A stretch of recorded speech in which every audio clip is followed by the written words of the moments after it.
Hello dear students, मैं आपका अमित वर्मा एवी Surf motion education के बिहाफ पर फिर आपके सामने प्यारे बच्चों उपस्थित हुआ हूँ। मैं आपसे बार बार कह रहा हूँ, प्लीज़ हिम्मत मत कम करिए, है ना। वैसे तो सोचिए क्या इन क्वेश्चंस के सॉल्यूशन देखने थोड़ी आ पाते हैं, इन क्वेश्चंस के सॉल्यूशन तो हर जगह आपको मिल जाएंगे। बात यह है कि क्या आप उस रिदम के साथ आगे बढ़ रहे हैं। एक पूरा का पूरा सिस्टम प्यारे बच्चों आपके साथ है, जिसमें फिजिक्स, केमिस्ट्री, मैथमेटिक्स तीनों का जो ट्रैक है वो आपके साथ चल रहा है। तो मैं आपसे बार बार यही कहना चाहता हूँ, प्लीज़ क्वेश्चंस के सॉल्यूशन की टेंशन अपने को नहीं लेनी है। हो जाए मिल जाए, किसने क्या कराया उससे हमें मतलब नहीं होना चाहिए। हमें इस बात से मतलब होना चाहिए कि जो सिस्टम हमें चैप्टर्स डे वाइज कंप्लीट करा रहा है, क्या हम उस स्पीड के साथ उन चीज़ों को कोप अप कर पा रहे हैं कि नहीं कर पा रहे हैं, है ना। तो बस मेरा आपसे इसलिए ये कहना है कि प्लीज़ जो भी कराया जा रहा है उसको ध्यान से ग्रास्प करने की कोशिश करें और इस रिदम को बनाए रखें। अगर आपको लग रहा है कि आपके बैकलॉग्स हो गए हैं, आपको लग रहा है कि आपकी स्पीड स्लो हो गई है, तो प्लीज़ उठिए प्यारे बच्चों। एक चुनौती है, ये असफलता, इसे स्वीकार करो। जब तक सफल ना हो नींद चैन का त्याग करो। कुछ किए बिना ही जय जयकार नहीं होती। प्यारे बच्चों, समय बढ़ाएं और समय बढ़ा करके दोबारा से अपनी स्पीड को उसी पेस पर लेकर के आएँ, ताकि चैप्टर्स जो हैं आप प्रॉपर तरीके से कर पाएँ। ठीक है ना प्यारे बच्चों, क्योंकि मैं आपको बता दूं ये क्रैश कोर्स केवल जेईई मेंस का है, जेईई मेंस ओरिएंटेड है। अगर आप इसको कर पाएंगे तो 100% मैं आपके सिलेक्शन की गारंटी लेता हूं।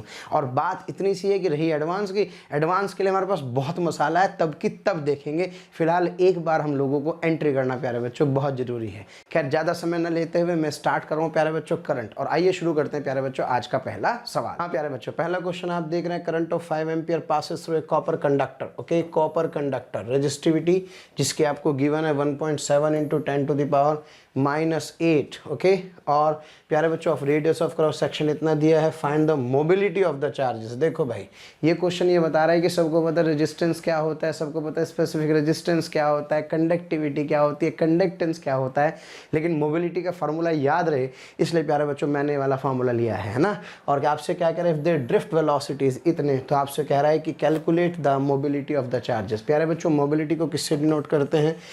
मोबिलिटी को म्यू से क्या करते हैं हम लोग, क्या करते हैं, डिनोट करते हैं। तो आए प्यारे बच्चों देखते हैं इसका सॉल्यूशन। सब बच्चे जानते हैं ड्रिफ्ट वेलोसिटी और इसमें ई में रिलेशन होता है प्यारे बच्चों mu E, mu E. Okay, ई को लिख सकते हैं प्यारे बच्चों v/l और v को लिख सकता हूँ i इंटू आर। और r को क्या लिख सकता हूँ, r को लिख सकता हूँ ρl/a। बस भाई इसकी वैल्यू उठा करके यहाँ रख देंगे, सॉल्व करेंगे तो प्यारे बच्चों मेरे पास म्यू की वैल्यू आ जाएगी कितनी, VdA/I इंटू रो। सॉल्व करेंगे तो आई गेट दिस आंसर। तो बस इसमें सबसे इंपॉर्टेंट बात क्या हमें ध्यान रखना है, the drift velocity is equals to, हाँ प्यारे बच्चों, म्यू इंटू ई। बहुत सारे सवाल कराने वाला हूँ मैं आपको प्रीवियस ईयर के साथ साथ प्यारे बच्चों, कुछ और क्वेश्चंस पे भी हम लोग क्या करेंगे, चर्चा करेंगे। चलिए बढ़ते हैं आगे और करते हैं अगला सवाल।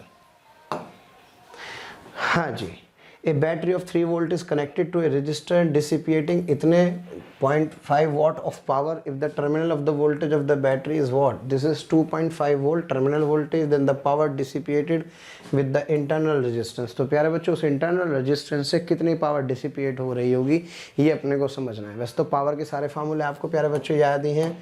P बराबर क्या होता है, VI, P बराबर होता है I²R। ओके, और P बराबर होता है प्यारे बच्चों V²/R। क्लियर है। और जब एनर्जी की बात करते हैं तो एनर्जी होती है VIT, हाँ जी, I²RT, और ये होता है प्यारे बच्चों V²/R into T। This are the formulas for energy. Clear है प्यारे बच्चों। अब ये तो सारे फार्मूले हो गए। अब हमसे जो इंटरनल रेजिस्टेंस के क्रॉस पावर डिसिपेशन पूछ रहा है उस पर चर्चा करते हैं। सो लेट्स से इस डायग्राम, ये एक रेजिस्टेंस प्यारे बच्चों R आपको दिखाई दे रहा है, ये एक इंटरनल रेजिस्टेंस स्मॉल r आपको दिखाई दे रहा है। चूँकि पावर आपको कितनी गिवन है, दैट इज़ V। सो क्या मैं जानता हूँ P is equals to VI, that is P is equals to V into I। तो क्या यहाँ से प्यारे बच्चों करंट की वैल्यू आ गई। और बस अब तो करंट क्या है, पूरे के पूरे सर्किट में करंट तो आई ही बहती है। तो इस रेजिस्टेंस के थ्रू जब पावर पूछेगा तो क्या ये वाली करंट आ जाएगी और इनटू आर, यानी कि इसका रेजिस्टेंस प्यारे बच्चों हम लोग यूज़ कर लेंगे। क्लियर है। So that would be simply I into 0.5। तो सॉल्व करके it comes out to be 0.1 watt. Is that clear. आपको याद है प्यारे बच्चों मैक्सिमम पावर ट्रांसफ़र थ्योरम क्या होती है ना। यहाँ एक बहुत इंपॉर्टेंट टर्म है maximum power transfer theorem. A load can transfer, a generator can transfer the maximum load कब, when R is equals to capital R, है ना। तो मेरे जैसे याद आ गया कि मैक्सिमम पावर ट्रांसफ़र थ्योरम का एक स्टेटमेंट है कि मैक्सिमम पावर ट्रांसफ़र थ्योरम में प्यारे बच्चों एक जनरेटर, है ना, किसी लोड को मैक्सिमम पावर तभी ट्रांसफ़र करता है जबकि उसका इंटरनल रेजिस्टेंस उसके एक्सटर्नल रेजिस्टेंस के क्या होता है प्यारे बच्चों, सर्किट के बराबर होता है। चलिए प्यारे बच्चों बढ़ते हैं आगे और करते हैं अगला सवाल। हाँ प्यारे बच्चों करते हैं अगला क्वेश्चन। ओके, मैं इस सर्किट से आपको बहुत सारी ट्रांसफॉर्मेशन बताऊंगा। वैसे तो आपके अपने अपने तरीके हैं प्यारे बच्चों प्रॉब्लम सॉल्व करने के, जैसे चाहें प्रॉब्लम्स को क्या कर सकते हैं, सॉल्व कर सकते हैं, है ना। लेकिन मैं सर्किट को कुछ डिफरेंट तरीके से क्या करूँगा, सॉल्व करूँगा। अगर आपका मेरा मेथड मैच कर जाए तो बढ़िया, वरना आंसर निकाल करके आगे बढ़ जाना है। क्लियर है प्यारे बच्चों।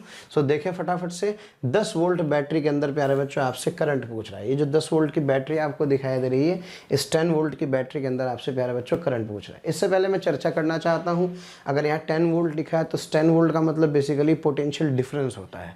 मान लीजिए इस बैटरी के क्रॉस 10 वोल्ट पोटेंशियल है तो उसका मतलब 10 0, यहाँ से देखेंगे तो इसका मतलब 15 5, तो डिफरेंस कितने का है, डिफरेंस 10 का है ना।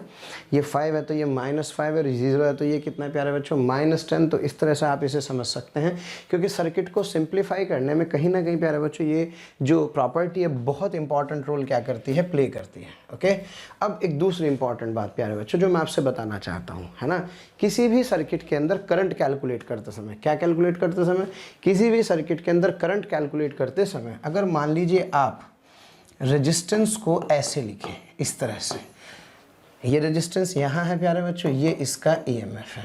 क्लियर है। और आप इसके अंदर क्या कैलकुलेट कर रहे हैं, करंट। तो अगर आप इस रेजिस्टेंस को आगे या पीछे लगा दें तो इससे करंट की वैल्यू पर कोई फ़र्क नहीं पड़ता है। ये बात आप अच्छे से समझें, यानी कि इसका मतलब मैं बैटरी के आगे और पीछे रेजिस्टेंस को क्या कर सकता हूँ प्यारे बच्चों, चेंज कर सकता हूँ, ये मुझे छूट होती है। तो ज़रा देखें, मैं सर्किट को थोड़ा सा ट्रांसफॉर्म करने की कोशिश करता हूँ। सबसे पहले प्लेन वायर मुझे दिखाई दे रही है सर्किट के अंदर, यस, तो ये कितना होगा, 0 होगा और ये होगा प्यारे बच्चों -10। क्लियर है। अरे लिख सकता हूँ ना भाई, इसको 0 इसको -10, क्यों, क्योंकि ये कितने वोल्ट है, ये है प्यारे बच्चों 10 वोल्ट। क्लियर है। अच्छा, अब सोचो अगर मुझे इस वाले पॉइंट का पोटेंशियल मिल जाए तो मज़ा आ जाए। यानी कि I just want to know कि यार इस वाले पॉइंट का प्यारे बच्चों पोटेंशियल क्या है। अगर इस वाले पॉइंट का पोटेंशियल पता लग जाएगा तो मैं इस वाली ब्रांच के अंदर क्या कर सकता हूँ प्यारे बच्चों, करंट की वैल्यू कैलकुलेट कर सकता हूँ। दूसरा, ये जो पूरी की पूरी ब्रांच आप देख रहे हैं, इस ब्रांच के अंदर ये रेजिस्टेंस और ये रेजिस्टेंस अगर आप देखें तो एक ही ब्रांच में एक्ट कर रहे हैं और उस पूरे में करंट भी क्या रहेगा, सेम। तो मैं चाहूँ ना तो क्या कर सकता हूँ, इन रेजिस्टेंसेस को कुछ आगे पीछे शिफ्ट कर सकता हूँ। देखें कैसे, इसकी ट्रांसफॉर्मेशन को ध्यान से देखते हुए सॉल्व करते हैं। तो मैंने प्यारे बच्चों देखो सर्किट को ऐसे बनाया, मैं यहाँ बना देता हूँ बड़ा सा, ताकि आप लोगों को और अच्छे से प्यारे बच्चों समझ में आए। हाँ जी,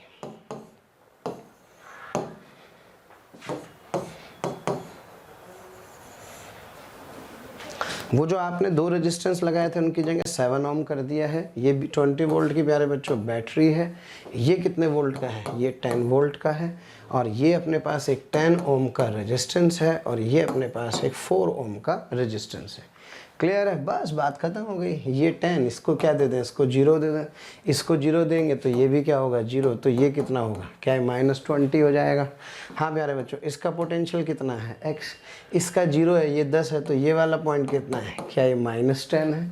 इससे कम से कम आपको ये तो समझ में आ रहा होगा कि सर्किट में अगर इस तरह के चेंजेस करेंगे तो कोई दिक्कत नहीं है। अब मुझे क्या करना है प्यारे बच्चों, मुझे इसके अंदर करंट की वैल्यू कैलकुलेट करनी है, इस वाली ब्रांच में।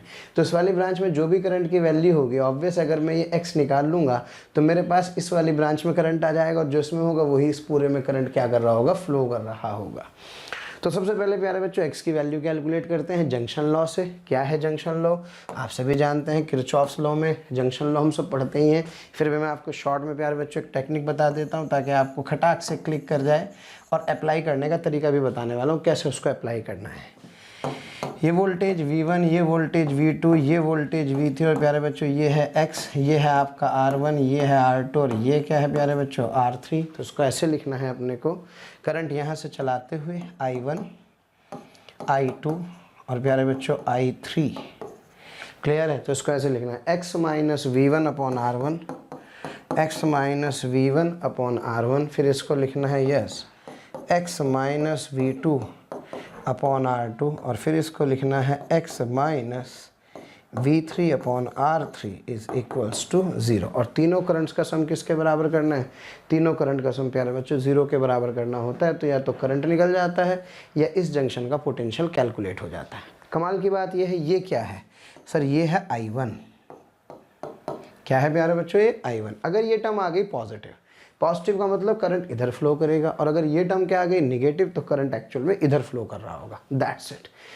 तो बस मज़ा आ गया। ये x दिखाई दे रहा है सब बच्चों को, ये -20 है। तो क्या एक करंट इधर की तरफ I1 मान लेता हूँ, एक इधर की तरफ I2, और एक प्यारे बच्चों इधर की तरफ I3 मान लेता हूँ। इक्वेशन लिखता हूँ x माइनस -20, x माइनस -20/7। फिर ऊपर चलते हैं, हाँ जी, x माइनस 0 क्या डिवाइडेड बाई 10, और इधर लिख लेता हूँ प्यारे बच्चों, हाँ जी, x minus -10 divided by 4 is equals to 0। That's काम खत्म हो गया। ये इक्वेशन सिंप्लीफाई करके देखो मैंने यहाँ पे लिखी है, तो प्यारे बच्चों यहाँ से x की वैल्यू मेरे पास आ जाएगी। ओके, सो जब मेरे पास x आ गया, पोटेंशियल पता लग गया इस वाले पॉइंट का, इस वाले पॉइंट का पोटेंशियल लग गया, तो यहाँ वाले पॉइंट पर वोल्टेज पता है, तो क्या इसमें करंट लिख सकता हूँ? बिल्कुल सही बात है। तो जब मुझे इसके अंदर करंट कैलकुलेट करना होगा, तो how do I calculate the current? That current would be simply, solve करेंगे तो प्यारे बच्चों ये मेरे पास किसकी वैल्यू हो जाएगी? x की। अब सोचो x की वैल्यू पता लग गई है, और यहाँ पे मुझे वोल्टेज पता है, तो करंट ही तो निकालना है। तो simply that current would be 0.21 ampere. तो मैं कह सकता हूँ प्यारे बच्चों कि इसका कौन सा ऑप्शन सही होगा? इसका ए ऑप्शन करेक्ट होगा। आइए प्यारे बच्चों बढ़ते हैं आगे और करते हैं अगला सवाल। हाँ जी प्यारे बच्चों, a wire of resistance R is bent to form a square ABCD as shown in the figure. एक स्क्वायर आपको दिया गया है। फिर आपसे कहता है effective resistance between E and C। प्यारे बच्चों E और C के बीच में आपसे क्या पूछ रहा है? इफेक्टिव रेजिस्टेंस पूछ रहा है। किस किस के बीच में? E और C के बीच में। ये बड़ा इंपॉर्टेंट है कि रेजिस्टेंस किन दो एंड्स के बीच प्यारे बच्चों पूछा गया है ना। तो इसलिए हमें जब भी जिन दो एंड्स के बीच में रेजिस्टेंस पूछा गया है उसी के बारे में चर्चा करनी होती है। तो आइए फटाफट से इसकी ट्रांसफॉर्मेशन देखते हैं, है ना। तो अगर आप ध्यान से देखें तो ये एक रेजिस्टेंस ऑब्वियस रेजिस्टेंस लेंथ के प्रोपोर्शनल होता है। जब रेजिस्टेंस लेंथ के प्रोपोर्शनल है, हाँ जी, तो क्या R प्रोपोर्शनल टू क्या बेटे? L। तो क्या इसका रेजिस्टेंस R/4 R/4 R/4, और ये R/8 और R/8। अब ध्यान देना है, अपने किस किस के बीच रेजिस्टेंस पूछ रहा है? अपने से रेजिस्टेंस पूछ रहा है सर E और C के बीच में बताना है। तो E और C के बीच बताना, तो एक ऐसे तार यहाँ से उठा लो और एक ऐसे तार प्यारे बच्चों यहाँ से उठा लो, और यहाँ से करंट चला करके यहाँ वापस ले आओ।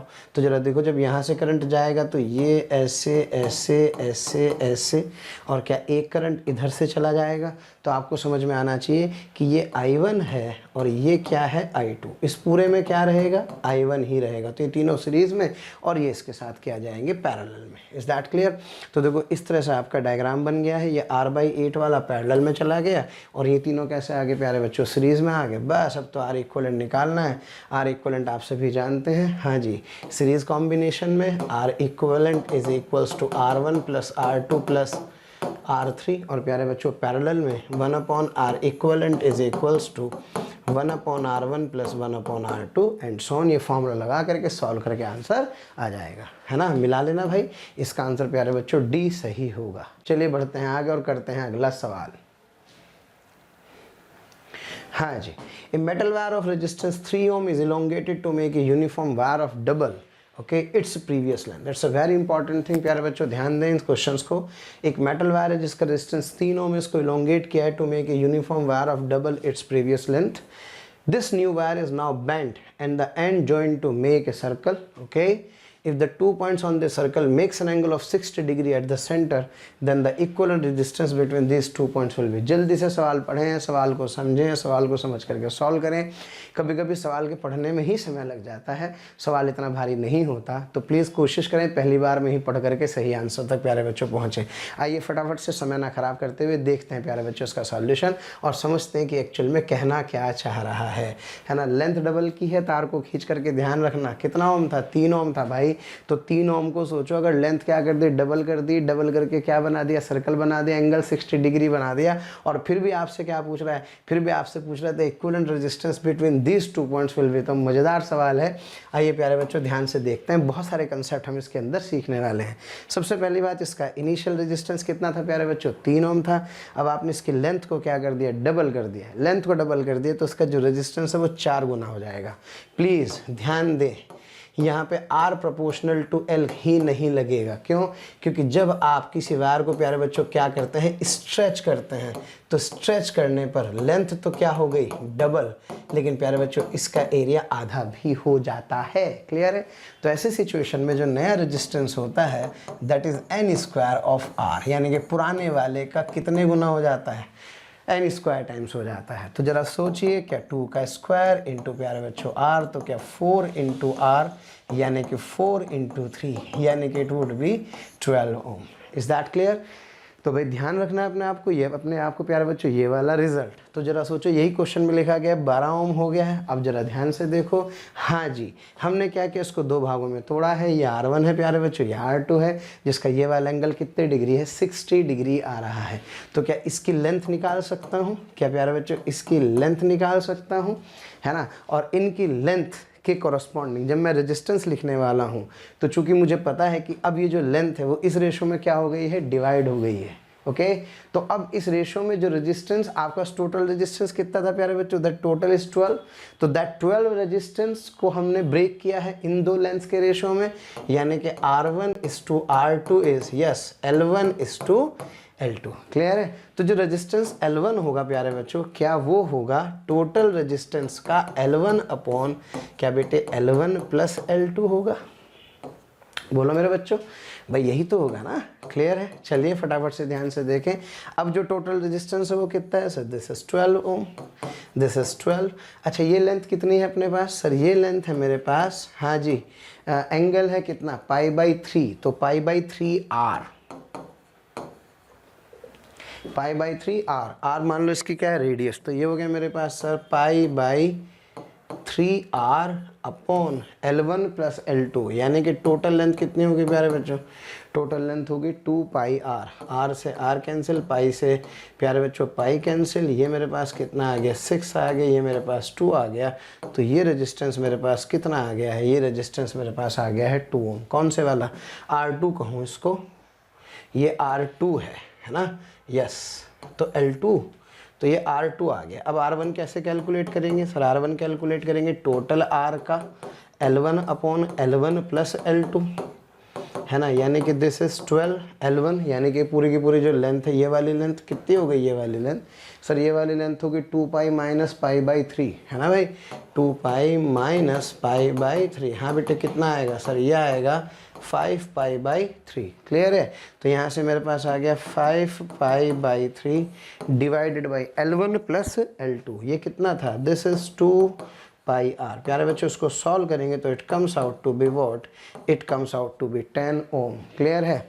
अब सोचो, फिर ये दोनों का R इक्विवेलेंट पूछ रहा है। भाई R इक्विवेलेंट पूछ रहा है, दोनों पैरेलल में हैं, और अगर दोनों क्या है प्यारे बच्चों, पैरेलल में हैं, तो क्या यस कुछ इस तरह का सिस्टम होगा, ये R1 होगा, ये R2 होगा, तो क्या R equivalent R1 R2 upon R1 plus R2 का फार्मूला लगाऊंगा, तो सॉल्व करके मेरे पास कितना जाएगा प्यारे बच्चों, 5/3 ओम आ जाएगा। क्लियर है? तो आशा करता हूँ क्वेश्चन थोड़ा थोड़ा समझ में आ गया होगा। चलिए बच्चों बढ़ते हैं आगे और करते हैं अगला सवाल।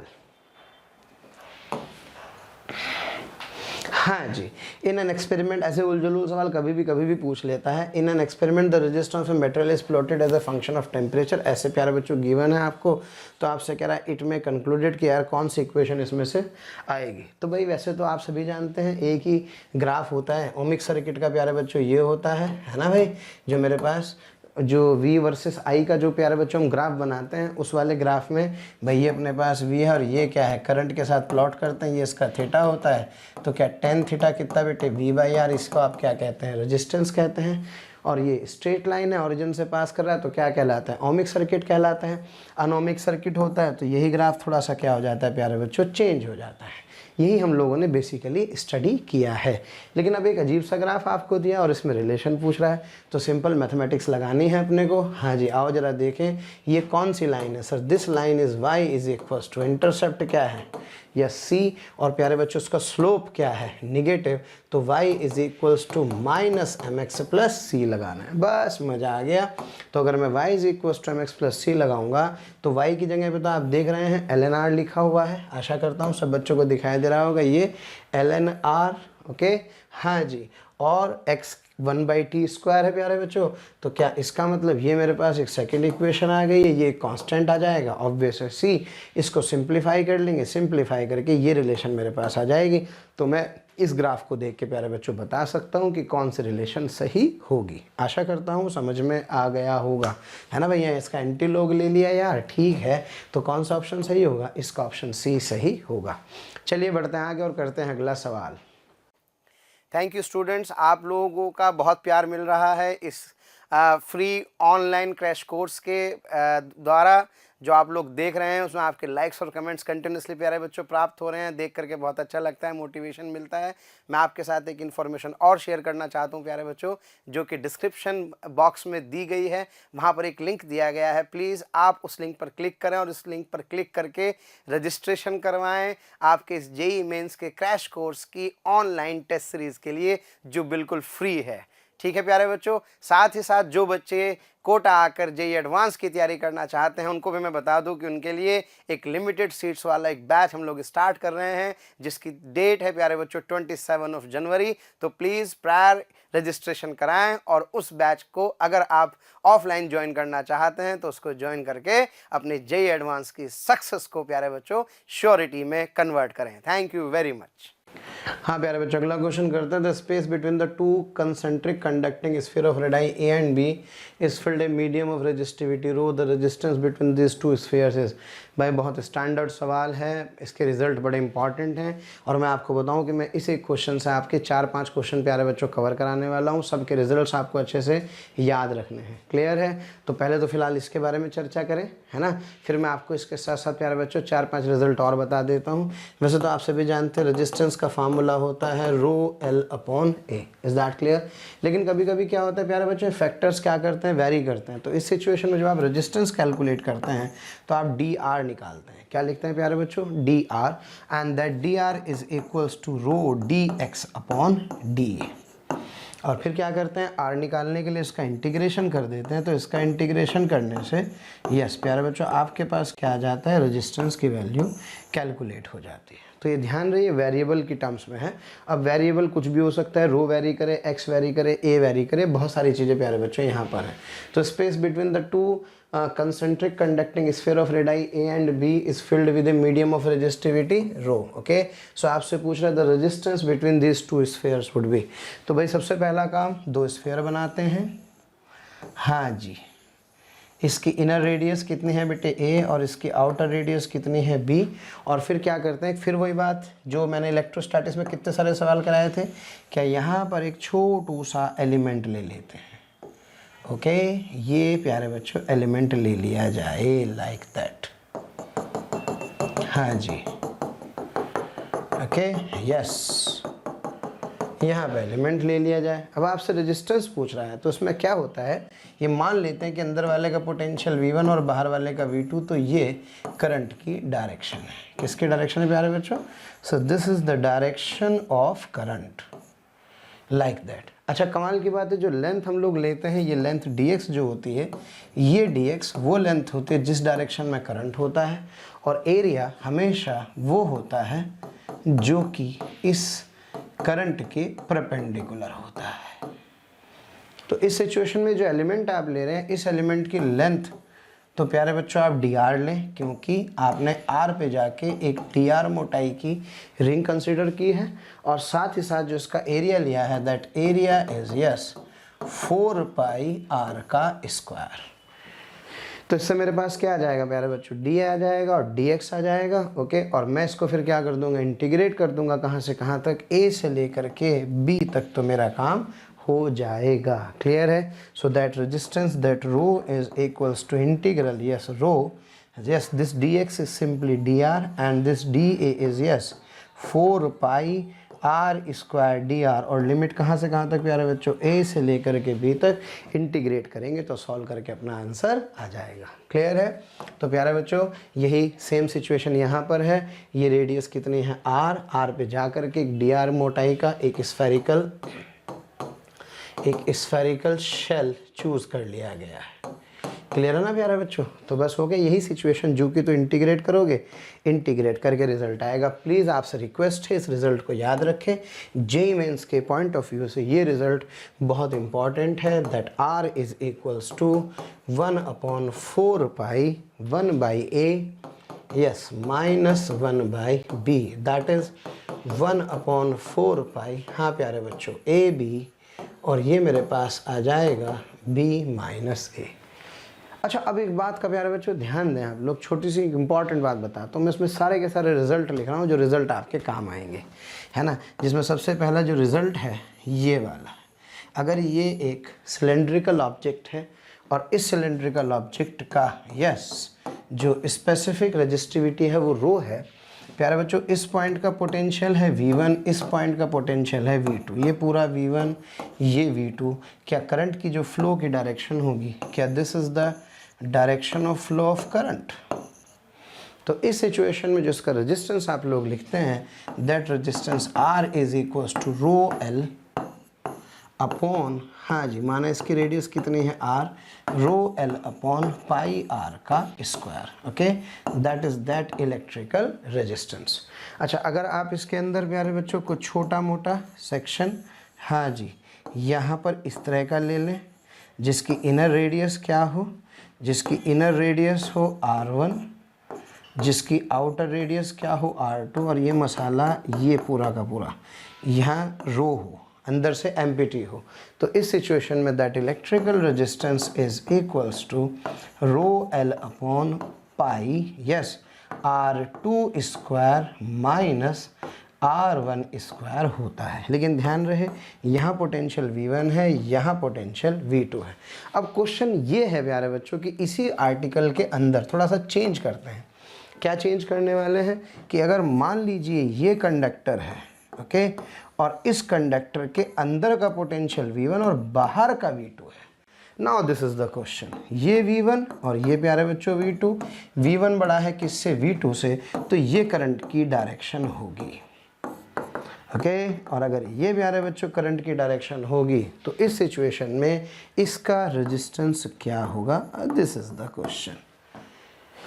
क्लियर है? तो ये हमारे पास एक डिफरेंट टाइप का केस बनेगा। इसमें जब हम इसको सॉल्व करेंगे तो मैं आपको बता दूं कि when I write of this resistance then it would be simply rho yes dr upon 2 pi r l, 2 pi RL। ये रिजल्ट हम लोग क्या करेंगे प्यारे बच्चों, यूज़ करेंगे।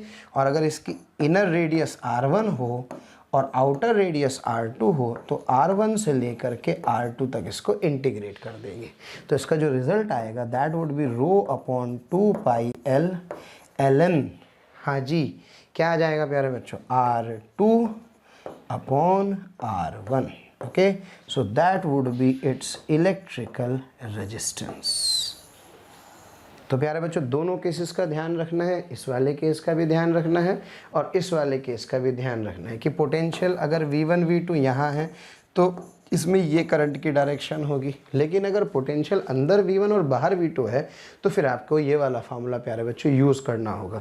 तो एक ये रिज़ल्ट आ गया, एक ये रिज़ल्ट आ गया है, इसको भी अपने को क्या करना है प्यारे बच्चों, याद रखना है। और एक तीसरा रिज़ल्ट मुझे और याद आ रहा है, अगर आप कहते हो तो, वैसे तो उस पर बहुत सारे सवाल बनते हैं, है ना, लेकिन एक रिज़ल्ट मुझे और अच्छे से याद आ रहा है प्यारे बच्चों। अगर एक बाल्टी टाइप हो जाए, कैसे होती है बाल्टी, इस तरह का एक कंडक्टर प्यारे बच्चों आपको गिवन हो, ए लाइक दैट, तो इस कंडक्टर में अगर इनर रेडियस प्यारे बच्चों R1 हो, हाँ प्यारे बच्चों इसकी रेडियस ये वाली कितनी हो, सर इसकी ये वाली रेडियस प्यारे बच्चों R2 हो, यहाँ जो स्पेसिफिक रेजिस्टेंस है कितना हो प्यारे बच्चों, रो हो, ये हाई पोटेंशियल पर हो, ये लो पर हो, है ना, ये लेंथ कितनी है इसकी, say this length be L, okay, and this R1 and R2 is much less than length L। तो प्यारे बच्चों इस केस का रेजिस्टेंस क्या होता है, इस केस में रेजिस्टेंस होता है रो L अपॉन पाई R1 R2। सिंपली रिजल्ट अपने को प्यारे बच्चों याद रखना है। ओके, सेम रिजल्ट है आपके लिए, यहाँ हीट में भी सेम रिजल्ट आता है प्यारे बच्चों, और इसी तरह से रिजल्ट इलेक्ट्रिकल रेजिस्टेंसेस के लिए भी आता है। तो आप सोचो आपने कितने सारे प्यारे बच्चों क्वेश्चंस किए हैं इसके ऊपर बेस्ड, है ना। 4-5 रिजल्ट्स आपको अच्छे से आ गए हैं। प्लीज़ उन सब रिजल्ट्स को आप याद रखेंगे। आइए प्यारे बच्चों बढ़ते हैं आगे और करते हैं अगला सवाल। हाँ प्यारे बच्चों करते हैं अगला सवाल। आइए फटाफट से देखें। In the given circuit the internal resistance of the cell is 18 volt, okay, is negligible. तो आइए प्यारे बच्चों करते हैं इस क्वेश्चन को सॉल्व। ये 18 वोल्ट है, ये 18 वोल्ट है, तो ये 18, ओके। हाँ प्यारे बच्चों ये कितना 0, तो ये भी कितना हुआ 0। अब मुझसे कह रहा है यार ये बताओ फटाफट से इस R2 की वैल्यू क्या होगी। तो बेटे एक काम करते हैं, इसके अंदर करंट कितना कहूँ सर, I कह दीजिए। इसके अंदर करंट कितना कहूँ सर, I1, और इसके अंदर हाँ प्यारे बच्चों I2 कह सकता हूँ। ये बात समझ में आ रही है? ठीक है बेटे, इस क्वेश्चन के में V4 कितना गिवन है sir, this V4 is 5 volt. तो बेटे अगर 5 वोल्ट है तो क्या पूरे ब्रांच में करंट I1 ही रहेगी? तो क्या V4 is equals to I1 R4। V4 कितना है 5, I1 निकाल सकता हूँ, एंड दैट R4 इज़ 500। तो यहाँ से प्यारे बच्चों जो I1 है दैट इज़ 0.01 एम्पियर मेरे पास आ जाएगा। क्लियर है? तो इसका मतलब जितना यहाँ, क्या इस ब्रांच में भी 0.01 ही आएगा। तो क्या इसके अक्रॉस वोल्टेज लिख सकता हूँ, कितना आ गया 100। तो क्या मल्टीप्लाइड बाई 100 कर दूंगा तो इसके अक्रॉस जो वोल्टेज V3 होगी दैट V3 इज़ 1 वोल्ट। हो गया काम। अब बताओ इसके अक्रॉस 1 वोल्ट का ड्रॉप है, इसके अक्रॉस कितने वोल्ट का ड्रॉप है, 5 वोल्ट का ड्रॉप है। प्यारे बच्चों यहाँ 0 है, ये 6 है, तो इसका मतलब वाओ इस पॉइंट का पोटेंशियल 6 वोल्ट आ गया है। भाई 5 यहाँ गया, एक ड्रॉप यहाँ हुआ, तो टोटल 6 का ड्रॉप हुआ ना, तो इसका मतलब यहाँ 0 है, तो यहाँ 6 वोल्ट रहा होगा। अब सोचो ये 6 है प्यारे बच्चों, ये 0 है, मुझे किसकी वैल्यू निकालनी है R2 की, लेकिन मुझे इस ब्रांच में करंट भी चाहिए। तो पहले एक काम करते हैं, पूरे सर्किट में I की वैल्यू भी कैलकुलेट करते हैं। क्या ये 6 है, ये 18 है, तो इसका डिफरेंस कितना हुआ सर, इसका डिफरेंस हुआ 12 वोल्ट। बेटे वोल्टेज को लेकर के लोगों के मन में कंसेप्शन रहता है, जब भी आप कभी पोटेंशियल लिख रहे हो ना, तो पोटेंशियल को पता है ऐसे समझना चाहिए। वैसे तो आपको पता ही होगा, लेकिन मुझे पर्सनली ऐसा लगता है कुछ बहुत कम लोगों को इतनी फील आती है। एक्चुअल में V जो होता है that is simply what, that is W/Q। अगर Q 1 कूलम है सपोज, तो V बराबर W, तो जो वर्क डन है वही तो पोटेंशियल है। वर्क डन मतलब एनर्जी है। मान लो मैं आपसे ये कहूँ कि मेरे पास एक 20 वोल्ट की बैटरी है। कितने वोल्ट की बैटरी है? 20 वोल्ट की बैटरी है, और 20 वोल्ट की बैटरी से मैं इस रेजिस्टेंस के थ्रू करंट ले रहा हूँ, और यहाँ 0 वोल्ट आ रहा है। तो आप इसका मतलब समझो आपके पास 20 रुपीज़ थे। कितने थे? 20 रुपीज़। अब सोचो यहाँ 0 रुपये बचे, तो आपके रुपीज़ कहाँ गए? कहाँ गई वो एनर्जी? सर सारी की सारी इसमें खर्च हो गई ना। ऐसे अपने को समझना है। और अच्छे समझो, मान लो इसमें 2 रेजिस्टेंस होते, ये 0 वोल्ट होता, ये 20 वोल्ट होता। ठीक, यहाँ पर सपोज 5 वोल्ट मेरा R1 में चला गया, तो जरा बताना यहाँ कितना गया होगा। सर ऑब्वियस है, टोटल 20 था, यहाँ 0 हो गया, आते आते कम हो रहा है पोटेंशियल, तो इसका मतलब यहाँ इसने कितना खाया होगा? इसका मतलब यहाँ इसने 15 वोल्ट खाया होगा। सो सिंपल यार, कंजर्वेशन प्रिंसिपल है भाई, वोल्टेज का ही तो कंजर्वेशन है। यहाँ 20 था, यहाँ कितना हो गया 0। अब सोचो अगर 5 का ड्रॉप हुआ, 5 यहाँ खत्म हो गए, तो इस पॉइंट का पोटेंशियल कितना होगा? सर इसका मतलब जो ये पॉइंट है, इस point, this is for very beginners, है ना, लेकिन बताना जरूरी होता है कि इंटरेस्ट तो बने कम से कम। अभी ये 20 वोल्ट था, बाकी बच्चे छोड़ सकते हैं, लेकिन 1 मिनट के लिए बताना बस इसको जरूरी समझता हूँ। तो सोचो 20 या 5 वोल्ट का ड्रॉप अगर आप यहाँ, तो इसका मतलब सर आप ये कहना चाहते हैं कि इस पॉइंट पर पोटेंशियल कितना रहा होगा? 15 वोल्ट रहा होगा। यहाँ आते आते 0 हो गया, तो ड्रॉप कितना हो गया? 15 वोल्ट हो गया। अब जरा सोचो, यहाँ 4 वोल्ट का ड्रॉप है, यहाँ 0 है ही, सबको साफ साफ दिखाई दे रहा है, तो यहाँ 5 हुआ, 1 का यहाँ, तो टोटल कितना खर्च हो गया? 6। अब लेके कितनी चली थी बैटरी?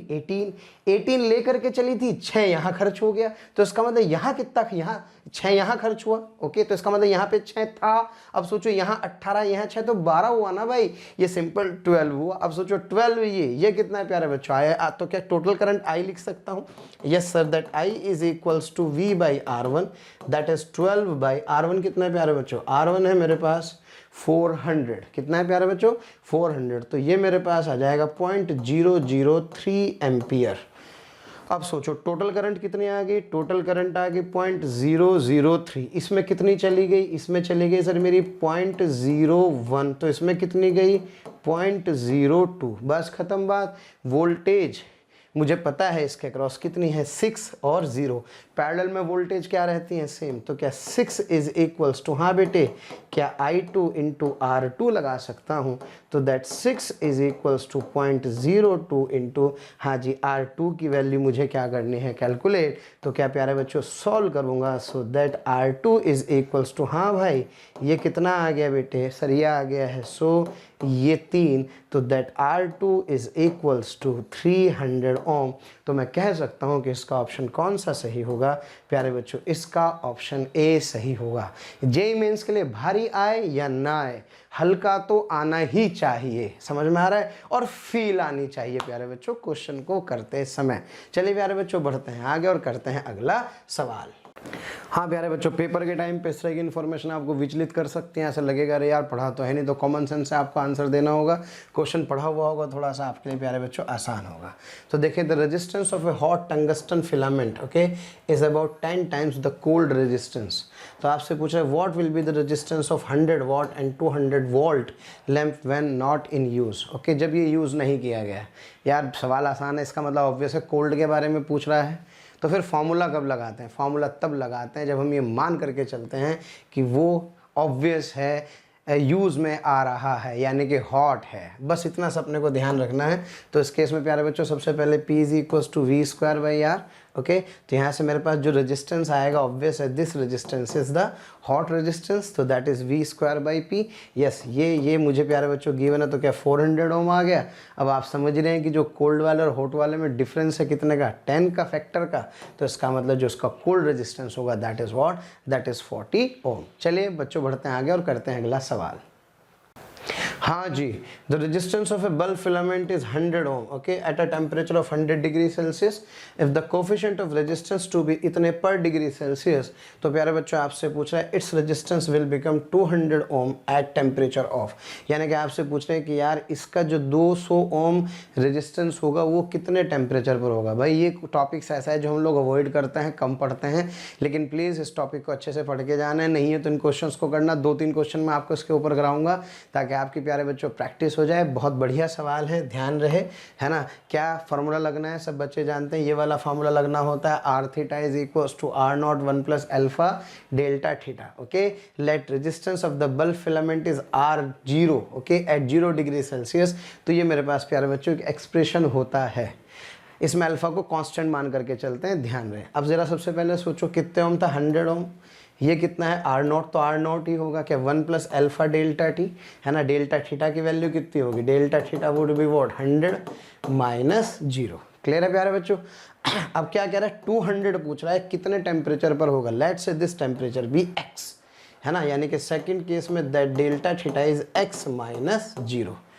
Is that clear. अब प्यारे बच्चों ऑब्वियस है दोनों एक्सप्रेशन मेरे पास हैं, दोनों एक्सप्रेशन को डिवाइड कर देंगे, सिंप्लीफाई कर देंगे, सॉल्व कर देंगे, तो मेरे पास x की वैल्यू कितनी आ जाएगी, it comes out to be 400 degree Celsius, है ना। अब सोचो यही अगर एडवांस के हिसाब से कॉन्सेप्ट होता तो फिर आपको बताया जाता है अल्फा भी आपको याद है एक अलग होता है, थर्मल एक्सपेंशन में आपने पढ़ा था, उसकी लेंथ वाला, यहाँ पे रेजिस्टेंस वाला होता है। तो वो चर्चाएं अभी अपने को नहीं करनी है, अपने को सीधे सीधे फार्मूला पता होना चाहिए, इसकी कंडीशन पता होनी चाहिए और ये सीधे सीधे अप्लाई करना आना चाहिए। आइए प्यारे बच्चों बढ़ते हैं और करते हैं अगला सवाल। यस ये क्वेश्चन आपके सामने है। The resistance of a wire is 5 ohm at 50 degree Celsius. Okay तो आपसे पूछ रहे हैं और 6 ओम कितने पर है, 100 डिग्री सेल्सियस पर है। तब आपसे पूछ रहे हैं the resistance of the wire eight 0 degree Celsius पे प्यारे बच्चों पूछ रहा है। इस बार आपको अल्फा गिवन नहीं है ना। क्या पिछले वाले क्वेश्चन में आपको अल्फा गिवन था? यस सर पिछले क्वेश्चन में देखो आपको अल्फा गिवन था, तो इस बार अल्फा गिवन नहीं है। तो ध्यान रखना है, इसका मतलब आपके पास कितने अननोन है प्यारे बच्चों, 2 अननोन है, एक R0 और साथ ही साथ अल्फा। तो पहले वाले पार्ट पे आप देख रहे हैं RT is equals to R0 1 plus alpha T, वही एक ही बात है, अल्फा डेल्टा टी या डेल्टा थीटा। आप इसे क्या कर सकते हैं, यूज़ कर सकते हैं। जब 5 है, क्या है 5। तो डिफरेंस कितने डिग्री का है 50 डिग्री का। एक इक्वेशन ये हो गई।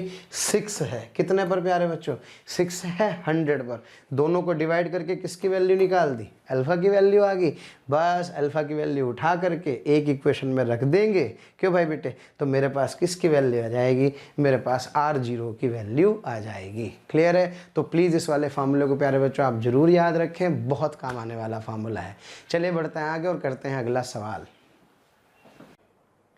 हसरत दिल में दबाने से क्या होगा, सिर्फ एक बार होठ हिलाकर तो देखो, और सिमट आएगा आसमां आगोश में तुम्हारे, चाहत की बाहें फैलाकर तो देखो, और निगाहों से निगाहें मिलाकर तो देखो, नए लोगों से रिश्ता बनाकर तो देखो। हालांकि प्यारे बच्चों अब हम आप नए नहीं हैं, बहुत दिनों से आपका हमारा कांटेक्ट हो चुका है। मेरा आपसे यही कहना है कि प्लीज़ सब्सक्राइब करें और जो हमारा बेल आइकन है प्यारे बच्चों उसको हिट करें, क्योंकि कहीं ना कहीं जो रिक्वेस्ट आप लोगों के हमें मिलती हैं कमेंट्स के माध्यम से, उसमें हम ये चाहते हैं कि जो भी आपकी रिक्वेस्ट आ रही है उनको अपडेट करें। जो टॉपिक आपके छूट गए हैं वो टॉपिक आपको कहीं ना कहीं जरूर दें। तो वो टॉपिक आपको प्रोवाइड करने के लिए आपको इन्फॉर्मेशन कैसे कहीं ना कहीं मिले, तो आपको किसी से पूछने की जरूरत नहीं है, just to subscribe the channel. Okay, subscribe करें और बेल आइकन को हिट करें। Thank you. हाँ प्यारे बच्चों, जेईई मेंस का शानदार सवाल है, ध्यान से देखिए। Two conductors have the same resistance at 0 degree Celsius, okay, but their temperature coefficients are. एक का प्यारे बच्चों अल्फा 1 है और एक का क्या है अल्फा 2 है। ओके, अल्फा 1 अल्फा 2 ये बताता है कि 1 डिग्री के वेरिएशन पर रेजिस्टेंस की वैल्यू में कितनी चेंज आने वाली है ना प्यारे बच्चों। ये एक्चुअल में अल्फा की डेफिनेशन है। The respective temperature coefficients of there series and parallel combinations are nearly. अब सोचो कहाँ क्वेश्चन दिखने वाला था, आप कम से कम ये पता तो लग गया कि इतना इंपॉर्टेंट सवाल है, इसका रिजल्ट भी याद रख लेंगे तो भी अपना काम चल जाएगा प्यारे बच्चों। तो देखें फटाफट से, क्वेश्चन समझ में आ रहा है। Yes sir. प्यारे बच्चों 2 रेजिस्टेंस हैं आपके पास, इसका भी 0 डिग्री पर R0 है, इसका भी 0 डिग्री पर R0 है, लेकिन इसका है अल्फा 1 और इसका क्या है प्यारे बच्चों अल्फा 2 है। तो अब आपसे कह रहा है अगर मैं इन 2 रेजिस्टेंसेस को हाँ जी कैसे कनेक्ट करूं, सीरीज़ में कनेक्ट कर दूं, और इन दोनों रेजिस्टेंसेस को प्यारे बच्चों कैसे कनेक्ट कर दूं, पैरेलल में कनेक्ट कर दूं, तो आपको बताना है कि जो अल्फ़ा इक्विवेलेंट होगा वो अल्फ़ा इक्विवेलेंट सीरीज़ में और अल्फ़ा इक्विवेलेंट पैरेलल में क्या होगा। This is the question actually. So let's begin with, आइए प्यारे बच्चों शुरू करते हैं फटाफट से। हाँ जी, थोड़ा सा सॉल्यूशन बड़ा है लेकिन सॉल्यूशन है तो मैं फटाफट से समझा देता हूँ। क्या R1 को लिख सकता हूँ प्यारे बच्चों R0 1 plus alpha 1 theta, simple, क्योंकि मुझे पता है कि भाई जो रेजिस्टेंस का बेसिक फार्मूला होता है किसी T डिग्री सेल्सियस पर, क्या this is R0 1 plus alpha delta theta. Is that clear है ना। थीटा ऑब्वियस है क्योंकि 0 से चल रहे हैं, तो delta theta is theta minus 0 यानी कि थीटा। तो बेटा R1 लिखा, ये R2 लिखा। जब सीरीज़ कॉम्बिनेशन तो क्या मैं जानता हूँ सीरीज़ में इनके जो सम है वो R1 प्लस R2 हो जाएंगे, है ना। तो जो R इक्विवेलेंट है क्या है R इक्विवेलेंट, बस वहाँ पे एक छोटी सी टर्म का प्यारे बच्चों में ध्यान रखना है, when this two are connected in series. तो ये R0 ये R0 कितने डिग्री पर sir, T is equal to 0 degree Celsius पर, तो ये कितना आ रहा है 2R0 आएगा, वो भी कितने डिग्री पर 0 पर, तो यार इतना ही होगा। सोचो यही तो होगा इनका रिजल्टेंट। लेकिन अगर बात करें अल्फ़ा की तो ऑब्वियस अब इसका अल्फ़ा कुछ और होगा, तो अब अपने को उस पर चर्चा करनी है। तो जैसे मैंने इन दोनों को जोड़ा तो ये मेरे पास आया। अच्छा, जो रिजल्टेंट मेरे पास अब जो आ रहा होगा क्या वो होगा, that would be simply 2R0 1 plus alpha average delta theta. क्या बेटा ऐसे लिख सकता हूँ, बिल्कुल लिख सकते हैं सर। और इस वाले को कैसे लिख सकता हूँ, इसको लिख सकता हूँ R0 1 प्लस अल्फा 1 थीटा, और इसको लिख सकता हूँ R0 1 plus alpha 2 theta. Clear है ना। और कैसा साइन लगा दिया भाई, प्लस का साइन लगा दिया, दोनों को कंपेयर कर दिया। तो ये देखो ये इक्वेशन साफ साफ समझ में आ रही है, ये रही। ये 2R0 यहाँ पे मुझे क्या करना है, पुट करना है, जिसके बारे में मैं इतनी देर से आपसे चर्चा कर रहा हूँ। तो ये प्यारे बच्चों मेरे पास एक फाइनल इक्वेशन आप लोगों को दिखाई दे रही होगी। क्लियर है, सिंप्लीफाई करेंगे मज़ा आ जाएगा। तो alpha series alpha 1 plus alpha 2/2 होता है। क्लियर है। When we will talk about the parallel combination, तो पैरेलल कॉम्बिनेशन में अपने को ये यूज़ करना है। क्लियर है ना। लेकिन जब आप ये वाला कॉम्बिनेशन प्यारे बच्चों यूज़ करेंगे, that R1 R2 upon R1 plus R2, तो बाकी सब तो जू का तो चलेगा। लेकिन जब आप यहाँ पे ये वाली टर्म लिखेंगे, ये वाली, तो इस वाली टर्म में क्या लिखेंगे, इस वाली टर्म में लिखूंगा R P is equals to R equivalent कितना आ जाएगा सर आर नॉट बाई 2 लगाऊंगा इस बार, और 1 प्लस बाकी तो जू का तो अल्फा इन पैरेलल थीटा, है ना बेटे। ये वाली जो टर्म मैं यहाँ पर यूज़ करने वाला हूँ, बस इसका मुझे क्या करना है, ध्यान रखना है। जहाँ कहीं ज़्यादा टर्म इकट्ठी हो रही है उनको छोड़ देना है। क्यों? क्योंकि अल्फ़ा एक्चुअल में बहुत स्मॉल होता है, तो बेटे अल्फ़ा 1 अल्फ़ा 2 नेगलेक्ट कर देनी है। ऐसी सारी की सारी टर्म अपन क्या करेंगे, नेगलेक्ट कर देंगे। क्लियर है? तो देखो ये मैंने क्या रख दिया यहाँ पे, आर नॉट बाई 2 रख दिया, ये आर नॉट बाई 2 होगा, कंपेयर कर दिया। ये वाली टर्म क्या कर दी मैंने, नेगलेक्ट कर दी। ये बायनोमियल लगा दी। तुम तो रिजल्ट देखो, क्या रिजल्ट ये आ रहा है, यस सर। तो इसका मतलब सीरीज में भी अल्फ़ा 1 प्लस अल्फ़ा 2 बाई 2 होता है, और पैरेलल में भी प्यारे बच्चों अल्फ़ा 1 प्लस अल्फ़ा 2 बाई 2 ही होता है। तो मैं कह सकता हूँ कि इसका कौन सा ऑप्शन, इसका ऑप्शन डी सही होगा। तो याद रखना है, भावुक नहीं होना है इसके ऊपर, समझ में आया ना। यही आंसर प्यारे बच्चों सही होगा। चलिए बढ़ते हैं आगे और करते हैं अगला सवाल। हाँ प्यारे बच्चों, अगला क्वेश्चन देखें। If 400 ohm of resistance is made by adding 400 ohm resistance of tolerance कितने 5% की, तो आपसे पूछ रहे then the tolerance of the combination क्या होगा। तो प्यारे बच्चों टॉलरेंस एक्चुअल में एक तरह का जो एरर होता है, यानी कि रेजिस्टेंस अपनी वैल्यू से कितना प्लस माइनस अपनी वैल्यू को वो करता है, अपनी वैल्यू को प्लस माइनस कम ज़्यादा बताता है, उसको अपन क्या कहते हैं, टॉलरेंस कहते हैं। क्लियर है? तो इस टॉलरेंस के बारे में आपसे पूछ रहा, तो भाई एक तरह से सवाल सच पूछो तो एरर का है ना। मेरे ख्याल से तो इसका आंसर क्या आना चाहिए, नो टॉलरेंस, यानी कि सॉरी मतलब नो चेंज, जितनी टॉलरेंस है उतनी शो करेगा। उसका कारण है क्योंकि किसका सवाल है, एरर का सवाल है। कैसे प्यारे बच्चों, जब सीरीज में आप क्या करेंगे, कंबाइन करेंगे, तो इसका रेजिस्टेंस कितना आ जाएगा, 4R आ जाएगा। 4 कैसी टर्म है, 4 एक कांस्टेंट टर्म है, तो जब आप delta R E upon R E लिखेंगे तो ये 4 वाली टर्म कैंसिल है क्योंकि कांस्टेंट है। और आप जानते हैं डेल्टा आर बाई आर कितना गिवन है, यही आपको प्यारे बच्चों 5 गिवन है 5% में, तो इसका आंसर कितना आएगा, 5% ही आएगा। याद रख लो ऐसे क्वेश्चंस को। हाँ चलिए आगे बढ़ते हैं, अगला सवाल करते हैं प्यारे बच्चों।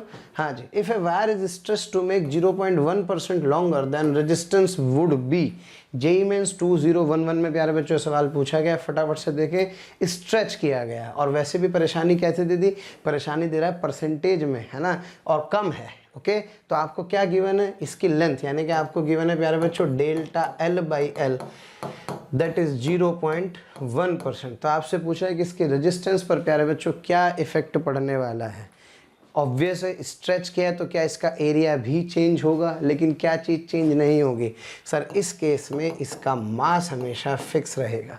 तो एक काम करते हैं, एरिया की सुपारी ले लेते हैं। क्या आर को लिख सकता हूँ रो एल अपॉन ए, क्लियर है ना प्यारे बच्चों। तो इसको एक काम करते हैं, वॉल्यूम या मास की टर्म में एक्सप्रेस कर देते हैं। हाँ जी, क्योंकि डेंसिटी तो सेम है, तो एल से मल्टीप्लाई एल से डिवाइड कर देते हैं, rho L square upon A L लिख लेते हैं। ये वॉल्यूम हो गया, यानी कि rho L square upon volume V आ जाएगा। अब देखो, अब इस टर्म को अगर मैं ध्यान से देखूँ तो रेजिस्टेंस रो पर, वी पर और एल पे 3 फैक्टर पे डिपेंड कर रहा है। अब ऑब्वियस है वॉल्यूम तो कांस्टेंट है, स्ट्रेच ही तो करा है, वॉल्यूम तो उतना ही है ना, तो केवल लेंथ का स्क्वायर आ रहा है। अब सब बच्चे जानते हैं yes that delta R by R is equals to 2dl by L.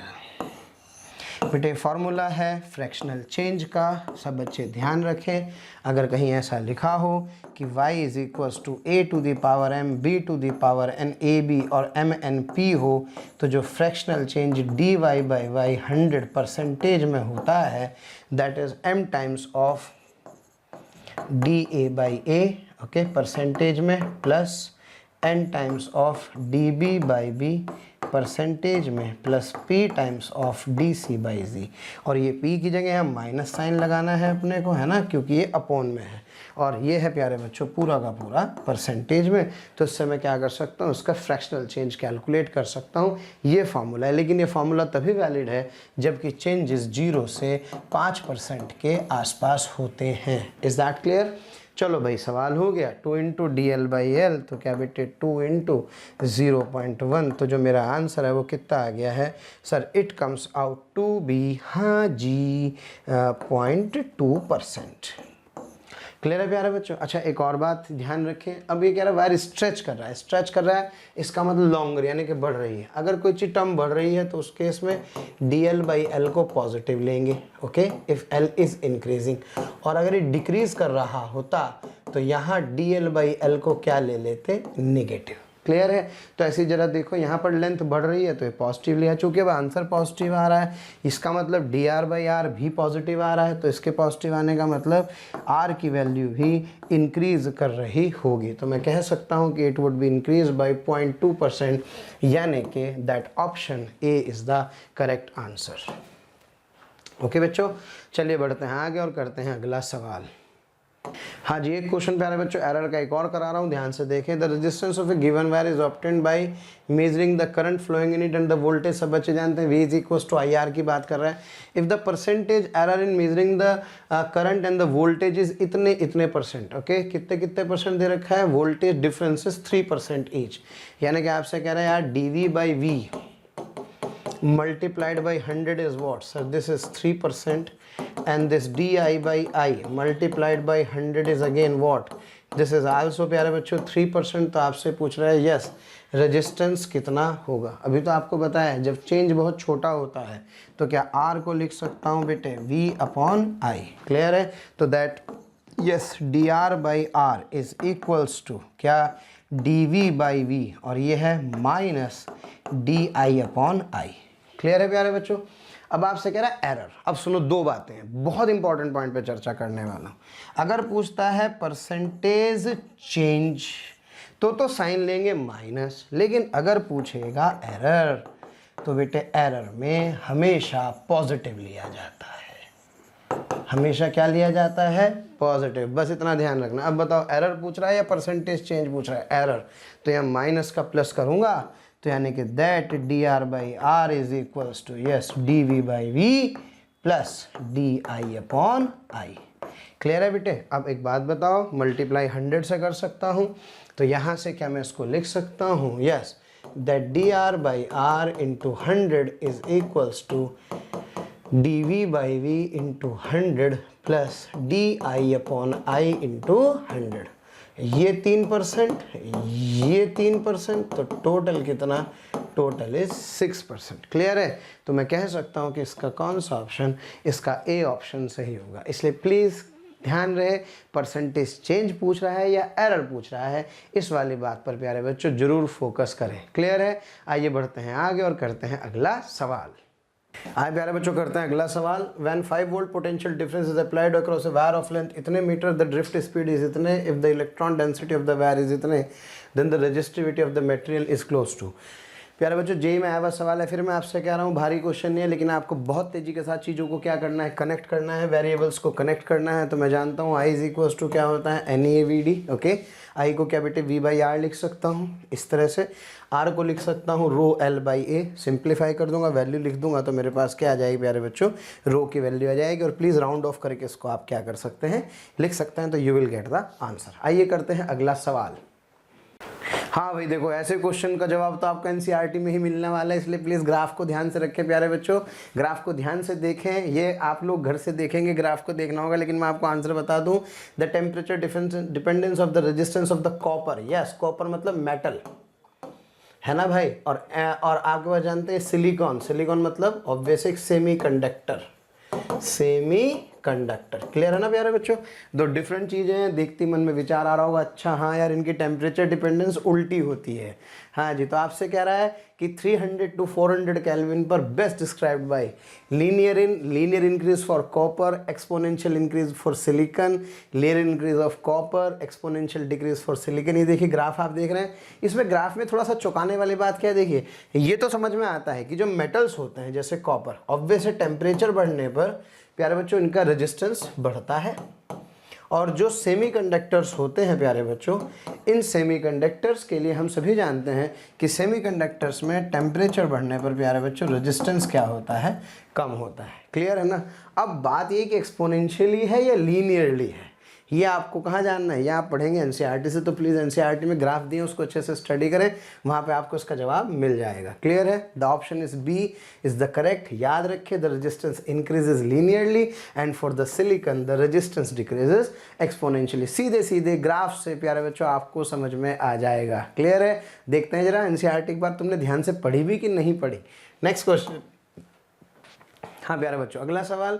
A hollow copper tube of 5 meter length has got external diameter equal to 10 centimeter and the walls are 5 mm thick. Okay, चलिए, if the specific resistance of the copper is this, then the calculate resistance of the tube। ये मैं आपको already प्यारे बच्चों बता चुका हूँ कि इसका रेजिस्टेंस जब आपको प्यारे बच्चों क्या करना है, कैलकुलेट करना है, तो दो बातों का मैंने आपको बताया था, है ना। दो तरह के कंडक्टर्स के बारे में प्यारे बच्चों मैंने आपसे बात की थी। क्या बात की थी मैंने आपको दो तरह के कंडक्टर्स के लिए? एक तो मैंने आपसे कहा था कि अगर कंडक्टर इस तरह का है, लाइक दैट, है ना, और इसमें ये पोटेंशियल V1 है और ये पोटेंशियल क्या है, V2, तो करंट किधर फ्लो करेगा? Sir current would flow in this direction. तो इस केस में जो इसका रेजिस्टेंस था वो क्या था? रो L अपॉन यस पाई R2 square minus pi R1 का स्क्वायर। क्या याद है प्यारे बच्चों? और दूसरा जो सिचुएशन था जिसके अंदर मैंने आपसे बताया था, हाँ जी, कि यहाँ पर प्यारे बच्चों अगर यहाँ पोटेंशियल V1 है, यहाँ V2 है, और इस तरह से करंट क्या कर रही है प्यारे बच्चों? फ्लो कर रही होगी इस तरह से। तो इस केस में रेजिस्टेंस का एक्सप्रेशन था यस रो LN, हाँ जी बेटे, R2 अपॉन R1 2 पाई L। क्लियर है ना प्यारे बच्चों? यस, इस तरह से मैंने रेजिस्टेंस कैलकुलेट किया था। तो अब आप समझदार हैं, कुछ नहीं दिया जा रहा है तो इसका मतलब ऑब्वियस है वो इस वाले केस की ही बात करता है। तो प्यारे बच्चों चूंकि आपको यहाँ पे लेंथ गिवन है कंडक्टर की, okay, that D is what, that is 0.1 centimetre. Area आप निकाल लेंगे, लेंथ आपको पता है, सॉल्व करेंगे तो you will get the answer. चलें प्यारे बच्चों, बढ़ते हैं आगे और करते हैं अगला सवाल।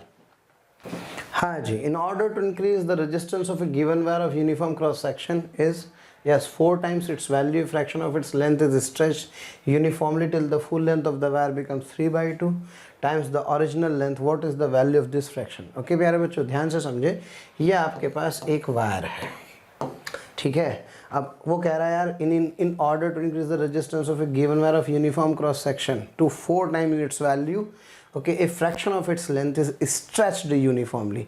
पूरे को नहीं, इसके पर्टिकुलर पार्ट को क्या किया गया प्यारे बच्चों? स्ट्रेच किया गया कुछ इस तरह से, है ना। ये तो उतना ही है। अब जब इसको स्ट्रेच किया तो ऑब्वियसली रेजिस्टेंस, लेंथ बढ़ेगी तो रेजिस्टेंस बढ़ेगा, एरिया कम होगा तो रेजिस्टेंस और बढ़ेगा। अब ये जो भी नया वायर आपके पास आया प्यारे बच्चों, इस वायर का रेजिस्टेंस अब कितने गुना हो गया है? इसका रेजिस्टेंस प्यारे बच्चों 4 गुना हो गया है। कितने गुना? 4। और जो इसकी टोटल लेंथ है वो कितनी हो गई है? वो हो गई है 3/2 times of the original length. यानी कि अगर इसकी ओरिजिनल लेंथ, हाँ प्यारे बच्चों, ये अगर इसकी ओरिजिनल लेंथ कितनी थी L, तो अब जो इसकी लेंथ है उसमें L के साथ साथ L/2 और ऐड हो गया है। क्या प्यारे बच्चों बात समझ में आ रही है? तो आपसे क्या कह रहा है? आपसे कह रहा है वो फ्रैक्शन बताओ, है ना। यस, उस फ्रैक्शन की वैल्यू आपसे क्या करनी है प्यारे बच्चों? कैलकुलेट करनी है। What is the value of that fraction? वो कौन सा फ्रैक्शन था जिस फ्रैक्शन को आपने एक्सटेंड करके इस तरह से किया? चले देखें फटाफट से। हाँ प्यारे बच्चों, उसका सॉल्यूशन देखते हैं। बहुत ही प्यारा सवाल है। ये टोटल लेंथ कितनी है इसकी? L। ये वो फ्रैक्शन कितना है? X। अब आपने इसको स्ट्रेच किया, इसको स्ट्रेच करके आप यहाँ तक ले आए, यहाँ तक लाने पर L-X तो उतना ही रहा, क्लियर है ना। लेकिन ज़रा सोचो, अब क्या ये स्ट्रेच हो गया है? तो स्ट्रेच होकर के प्यारे बच्चों इसकी लेंथ बढ़ गई, और बढ़ करके टोटल ये वाली कितनी हो गई है? ये 1.5 L हो गई है। क्या मेरी बात समझ में आ रही है? यानी कि that 1.5 L is equals to yes L-X plus X dash. Okay, कौन सा X डैश? ये पूरा का पूरा X डैश है। क्या मेरी बात क्लियर है? अच्छा, एक बात आप अच्छे से जानते हैं प्यारे बच्चों, mass is constant, volume is constant. तो पहले कंजर्वेशन क्या कहता है? पहले कंजर्वेशन कहता है इस वाले पार्ट का एरिया कितना है? A, तो इसका वॉल्यूम कितना है? AX। अब इसका वॉल्यूम कितना है? A dash. लेंथ कितनी है? X dash. तो क्या इसको लिख सकता हूँ? A dash X dash. यहाँ तक बात समझ में आ रही है? चलें प्यारे बच्चों, हाँ जी, तो यहाँ से मेरे पास जो a डैश होगा that a dash is equals to ax upon x dash. अभी जो x डैश है प्यारे बच्चों, इस x डैश की वैल्यू आप यहाँ से देख सकते हैं।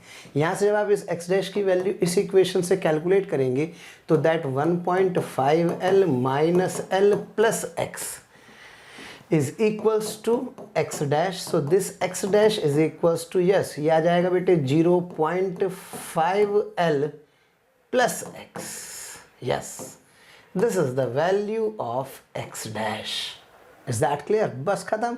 यहाँ इसकी वैल्यू उठा के रखूँगा किसकी, x dash की, तो मेरा काम हो जाएगा, मेरे पास प्यारे बच्चों a dash आ जाएगा।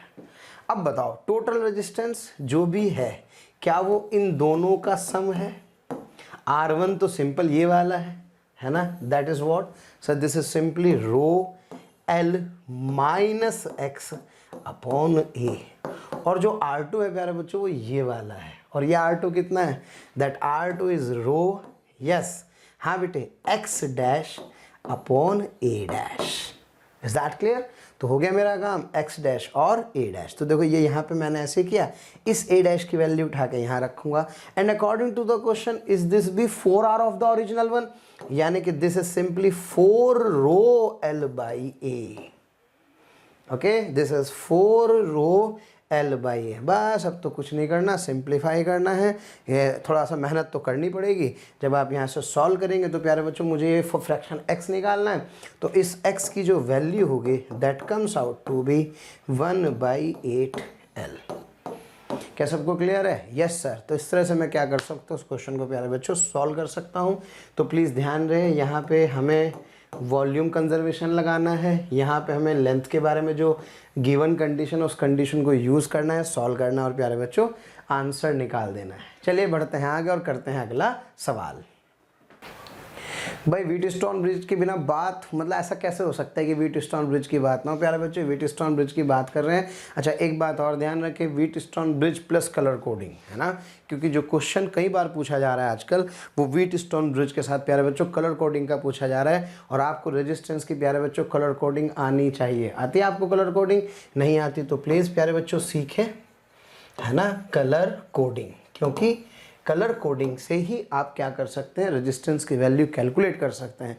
क्योंकि क्वेश्चन व्हीटस्टोन ब्रिज का तो हो जाएगा, कोई बड़ी बात नहीं, क्वेश्चन कलर कोडिंग का भी हो जाएगा। लेकिन सोचो आपको व्हीटस्टोन ब्रिज में रेजिस्टेंस की वैल्यू ना दी हो, केवल कलर कोडिंग दिया हो, तो क्या कलर कोडिंग से आपको रेजिस्टेंस निकालना आना चाहिए? Yes, that is the important thing. तो चलिए पहले तो फटाफट से इसका सवाल करते हैं व्हीटस्टोन ब्रिज का प्यारे बच्चों, फिर इसके बाद हम लोग कलर कोडिंग पे भी चर्चा जरूर करेंगे। तो 4 resistances were 15 ohm, 12 ohm, 4 ohm and 10 ohm respectively in a cyclic order to form a Wheatstone network. The resistance that to be connected in parallel with resistance of 10 ohm, okay, to balance the network is, ये आपको प्यारे बच्चों क्या करना है, calculate करना है। ज़्यादा समय ना खराब करते हुए फटाफट से प्यारे बच्चों सॉल्यूशन देखते हैं। ये रहा वो साइक्लिक ऑर्डर, और सोचो 10 ओम के साथ किसको कनेक्ट कर दिया, आर के साथ कनेक्ट कर दिया। अब तो आप सभी जानते हैं सिंपल बैलेंसिंग कंडीशन है। क्या मैं जानता हूँ कि इसका जो रेजिस्टेंस होगा क्या, that would be 10R upon 10 plus R से इसका आर इक्वलेंट आ जाएगा प्यारे बच्चों। और आप सभी जानते हैं कि this upon this is equal to this upon this, यानी कि 15 अपॉन 12। बैलेंस कंडीशन की बात कर रहा हूँ, is equals to, yes, 10R upon 10 plus R, yes, divided by 4। क्या प्यारे बच्चों क्लियर है? इसको सिंप्लीफाई कर दो, सिंप्लीफाई होकर के मैं आर की वैल्यू कैलकुलेट कर लूँगा, that R comes out to be 10 ohm. Clear है? चलिए बढ़ते हैं आगे और करते हैं अगला सवाल। तो स्टूडेंट्स करते हैं अगला सवाल। In a Wheatstone bridge, okay, resistance P Q R approximately equal. फिर आपसे कह रहा है आर की वैल्यू कितनी है, आर की वैल्यू 400 ओम है। The bridge is balanced, okay, on interchanging P and Q the value of R for the balance is 405 ohm, okay, so the value of X is close to. तो प्यारे बच्चों आपसे कह रहा है कि x की वैल्यू आपको बतानी है किसके बराबर होगी, है ना। तो सिंपल सा फंडा यार, पहले क्या करना है अपने को, व्हीटस्टोन ब्रिज की कंडीशन सब बच्चे जानते हैं, P Q, P by Q is equals to, हाँ बेटे कितना आ रहा है, आर बाई x। अब इसको बदल दिया, यानी कि इसके प्लेस पर तो q को लिया है, इसके प्लेस पर किसको लिया है, p को। तो क्या इस बार लिख लूँगा q/p इज इक्वल्स टू, हाँ बेटे कितना आ जाएगा, r/x आ जाएगा। क्लियर है। अब बस आपको किसकी वैल्यू गिवन है, r की वैल्यू गिवन है, सिंप्लीफाई करके किसकी वैल्यू निकालनी है, सिंप्लीफाई करके प्यारे बच्चों आपको x की वैल्यू कैलकुलेट करनी है। तो क्या देख सकते हैं, ये मेरे पास पहली इक्वेशन हो गई, ये मेरे पास प्यारे बच्चों कौन सी इक्वेशन हो गई, दूसरी इक्वेशन हो गई। बराबर नहीं है, लगभग बराबर है। लगभग बराबर इसलिए कहा गया है ताकि वो कंडीशन थोड़ी सी आप क्या कर सके, इसको लगाते समय ना हिचकें। तो आपका आंसर प्यारे बच्चों यहाँ से जो x आएगा, this x comes out to be 402.5 ohm. Clear है। आइए बढ़ते हैं आगे और करते हैं अगला सवाल। प्यारे बच्चों, आपको वीडियो अगर पसंद आ रहे हैं तो प्लीज़ लाइक करें, शेयर करें और साथ ही साथ उन ज़रूरतमंद बच्चों को इसके बारे में ज़रूर इन्फॉर्मेशन दें जिनको इसकी कहीं ना कहीं आवश्यकता है। मैं जानता हूं आपका दिल बहुत अच्छा है, आप भी दूसरों के बारे में शायद उतना ही सोचते हैं जितना ये मोशन की टीम सोच रही होगी। तो प्यारे बच्चों, इसलिए इन लेक्चर्स के जो भी लिंक्स हैं वो अपने फ्रेंड्स के साथ ज़रूर शेयर करें। विश्वास कीजिए, जितने ज़्यादा लोग जुड़ेंगे उतना ज़्यादा आप लोगों का प्यार, स्नेह, लाइक और कमेंट्स के माध्यम से हमें प्राप्त होगा, जिससे मोशन की टीम मोटिवेटेड होगी और हम लोग दिन रात बहुत ऊर्जा के साथ प्यारे बच्चों आपके साथ काम करेंगे। हाँ जी, two sources of equal EMF are connected. The external resistance R. The internal resistance of the two sources are R1 and R2. R2 is greater than R1 if the potential difference across the source having internal resistance R2, okay, is 0. Then तो ये option में प्यारे बच्चों आपसे R की value के बारे में पूछ रहा है। क्लियर है। आइए फटाफट से देखते हैं इसका सॉल्यूशन क्या होगा। ये देखिए क्वेश्चन में आपको गिवन है, ये R1 है, E है, R2 है, E है, इस तरह से प्यारे बच्चों कनेक्टेड है। ये आपका एक एक्सटर्नल सर्किट है। तो आप सभी जानते हैं जो आज का R इक्विवेलेंट होगा सर्किट का वो ऐसे लिख सकता हूँ। तो क्या ऐसे टोटल करंट I की वैल्यू में क्या कर सकता हूँ, कैलकुलेट कर सकता हूँ। और सीरीज़ में आप जानते हैं E और E क्या हो जाता है, 2E हो जाता है। सीरीज़ मतलब इस तरह से बैटरी प्यारे बच्चों अगर कनेक्ट है ना, कि इसका प्लस वाला इसके निगेटिव से, तो जो हम नेट ई लिखते हैं वो क्या कर देते हैं, एडेड अप कर देते हैं। तो यहाँ से प्यारे बच्चों मेरे पास टोटल करंट कितना आ जाएगा, आई आ जाएगा। क्लियर है। Now according to the question क्या कि आपसे कह रहा है ए और बी के क्रॉस जो पोटेंशियल डिफरेंस है ना, किसके क्रॉस, ए और बी के cross potential difference, that difference is what, that is E minus R2, this is equals to 0। ये आपसे क्वेश्चन में कह रहा है कि इसके क्रॉस पोटेंशियल डिफरेंस कितना है, 0 है। 0 करेंगे तो E की वैल्यू बेटे IR2 के बराबर आ जाएगी। I की वैल्यू उठा करके यहाँ रख देंगे, सिंप्लीफाई कर देंगे तो मेरे पास जो है आंसर किसका आ जाएगा, R का आ जाएगा। किसकी टर्म्स में प्यारे बच्चों, R1 और R2 की टर्म में। क्लियर है। तो थोड़ा सा प्लीज़ क्वेश्चन को एक बार और अच्छे से पढ़ेंगे, कोई बहुत भारी काम इस क्वेश्चन के अंदर नहीं है। जब सीरीज़ में कनेक्शन कहा गया है तो प्लीज़ ध्यान रहे कि बैटरीज को प्यारे बच्चों ऐसे आपको क्या करना है, कनेक्ट करना है। और इस सिचुएशन में जो EMF होता है प्यारे बच्चों वो क्या हो जाता है, एडेड अप हो जाता है। क्लियर है। आइए चलते हैं आगे और करते हैं अगला सवाल। हाँ भाई, in Wheatstone bridge, three resistance PQR are connected in the 3 amps and the 4th amp is formed by the two resistances S1 and S2 are connected in parallel. Okay, then the condition for the bridge to be balanced, यार बहुत आसान सा सवाल कर सकते हैं। P by Q is equals to R by S लगाना है और पैरेलल कंडीशन के हिसाब से आप सभी जानते हैं ये तो होना ही होना है। तो जो आप S लिखोगे, क्या ऑब्वियस है दोनों पैरेलल में हैं, तो यहाँ पे जो S होगा वो S1 S2 का पैरेलल कॉम्बिनेशन हो जाएगा। इसकी वैल्यू उठा के यहाँ रखेंगे, सॉल्व करेंगे तो अपना आंसर क्या आ जाएगा प्यारे बच्चों, B आ जाएगा। आइए चलते हैं आगे और करते हैं अगला सवाल। हाँ भाई, किरचॉफ्स लॉ वैसे तो सब जानते हैं, सिग्मा आई, याद रखें थ्योरेटिकल सवाल है। Sigma I is what sir, this is simply conservation of charge, conservation of charge. क्या बेटे बात क्लियर है। एंड सिग्मा जो सेकंड वाला लॉ है जिसे आप I R is equals to क्या बोलते हैं, 0, this is simply conservation of energy. तो बेटे ध्यान रहे, एक एनर्जी कंजर्वेशन है और दूसरा किसको है, चार्ज की कंजर्वेशन को बताता है। तो भाई सीधी सी बात है, Kirchhoff first law and second law, yes option देख सकते हैं, conservation of charge and conservation of energy. बढ़ते हैं आगे, करते हैं अगला सवाल। हाँ प्यारे बच्चों, कभी कभी क्वेश्चंस में कुछ उलझाव होते हैं, हमें पता नहीं लगता, लेकिन व्हीटस्टोन ब्रिज होता है। जैसे इस वाले क्वेश्चन को देखें, है ना, ये 2006 में पूछा गया सवाल है प्यारे बच्चों। 5 ओम, 10 ओम, 10 ओम, 10 ओम, 20 ओम, ये एक सर्किट इस तरह का आपको गिवन है। अब सोचो जब आप इसे रीअरेंज करेंगे तो रीअरेंज करके इट विल बी व्हीटस्टोन। क्यों? क्योंकि ज़रा देखिए, ये जो 10 है और ये 5 है, और यहाँ क्या है प्यारे बच्चों, क्या है 20 है, और ये क्या है 10। तो यहाँ से रेशो आ गया 2:1 का, और यहाँ से भी रेशो किसका आ गया है 2:1 का। तो जो 10 ओम वाला आपको दिखाई दे रहा है, इस 10 ओम वाले में एक्चुअल में कोई करंट पास नहीं होने वाला है। क्लियर है। तो आपसे कह रहा है सर्किट के अंदर टोटल करंट आई क्या करें, कैलकुलेट। तो पहले आर इक्विवेलेंट निकाल दें, आर इक्विवेलेंट के बाद सिंप्लीफाई कर देंगे तो करंट आ जाएगा। क्लियर है प्यारे बच्चों। तो ये जो सर्किट है कुछ इस तरह का आप देख रहे हैं, बन चुका होगा। यहाँ से आप देख रहे हैं व्हीटस्टोन ब्रिज है, हाँ जी 10, 5, 20, 10।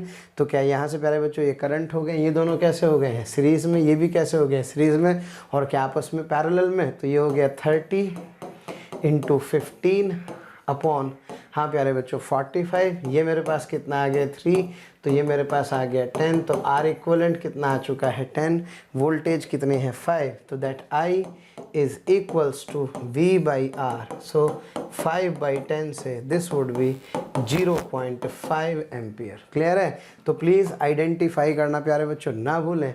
मैं कह सकता हूँ कि इसका कौन सा ऑप्शन, बी ऑप्शन सही होगा। ओके, चलिए बढ़ते हैं आगे और करते हैं अगला सवाल।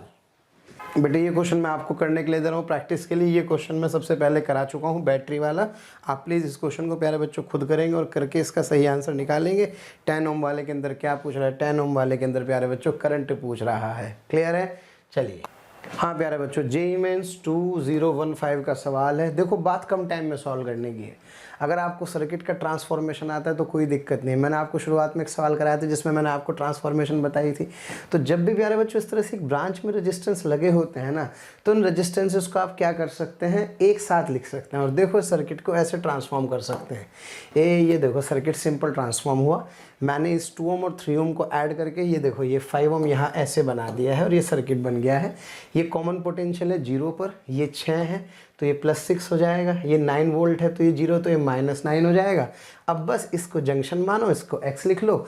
अब जंक्शन लॉ लगाना है, एक इधर से एक इधर से एक इधर से, 3 इक्वेशन, तीनों का सम 0, तीनों का सम 0 करूँगा तो प्यारे बच्चों यहाँ से मेरे पास क्या आ जाएगा, x की वैल्यू आ जाएगी। क्या आ जाएगी प्यारे बच्चों, यहाँ से मेरे पास x की वैल्यू आ जाएगी। x आ जाएगा तो अगर x प्लस है तो ये हाई पोटेंशियल, ये लो पोटेंशियल, तो इससे मैं क्या कर सकता हूँ, इस वाली ब्रांच में प्यारे बच्चों करंट की वैल्यू कैलकुलेट कर सकता हूँ। क्लियर है। सो लेट्स सी, इसमें जो आपसे पूछा गया है कि भाई करंट कहाँ से कहाँ फ्लो करेगा, तो इसमें करंट फ्लो करेगा प्यारे बच्चों, P तो मेरा 0 है, ये x मेरे पास आया है शायद 3/23। क्लियर है। तो यहाँ से यहाँ तक करंट फ्लो करेगा and that current simply I ही तो पूछ रहा है, तो I is equals to V/R। ये आ गया मेरे पास 3/23 और ये क्या है प्यारे बच्चों, ये है 1।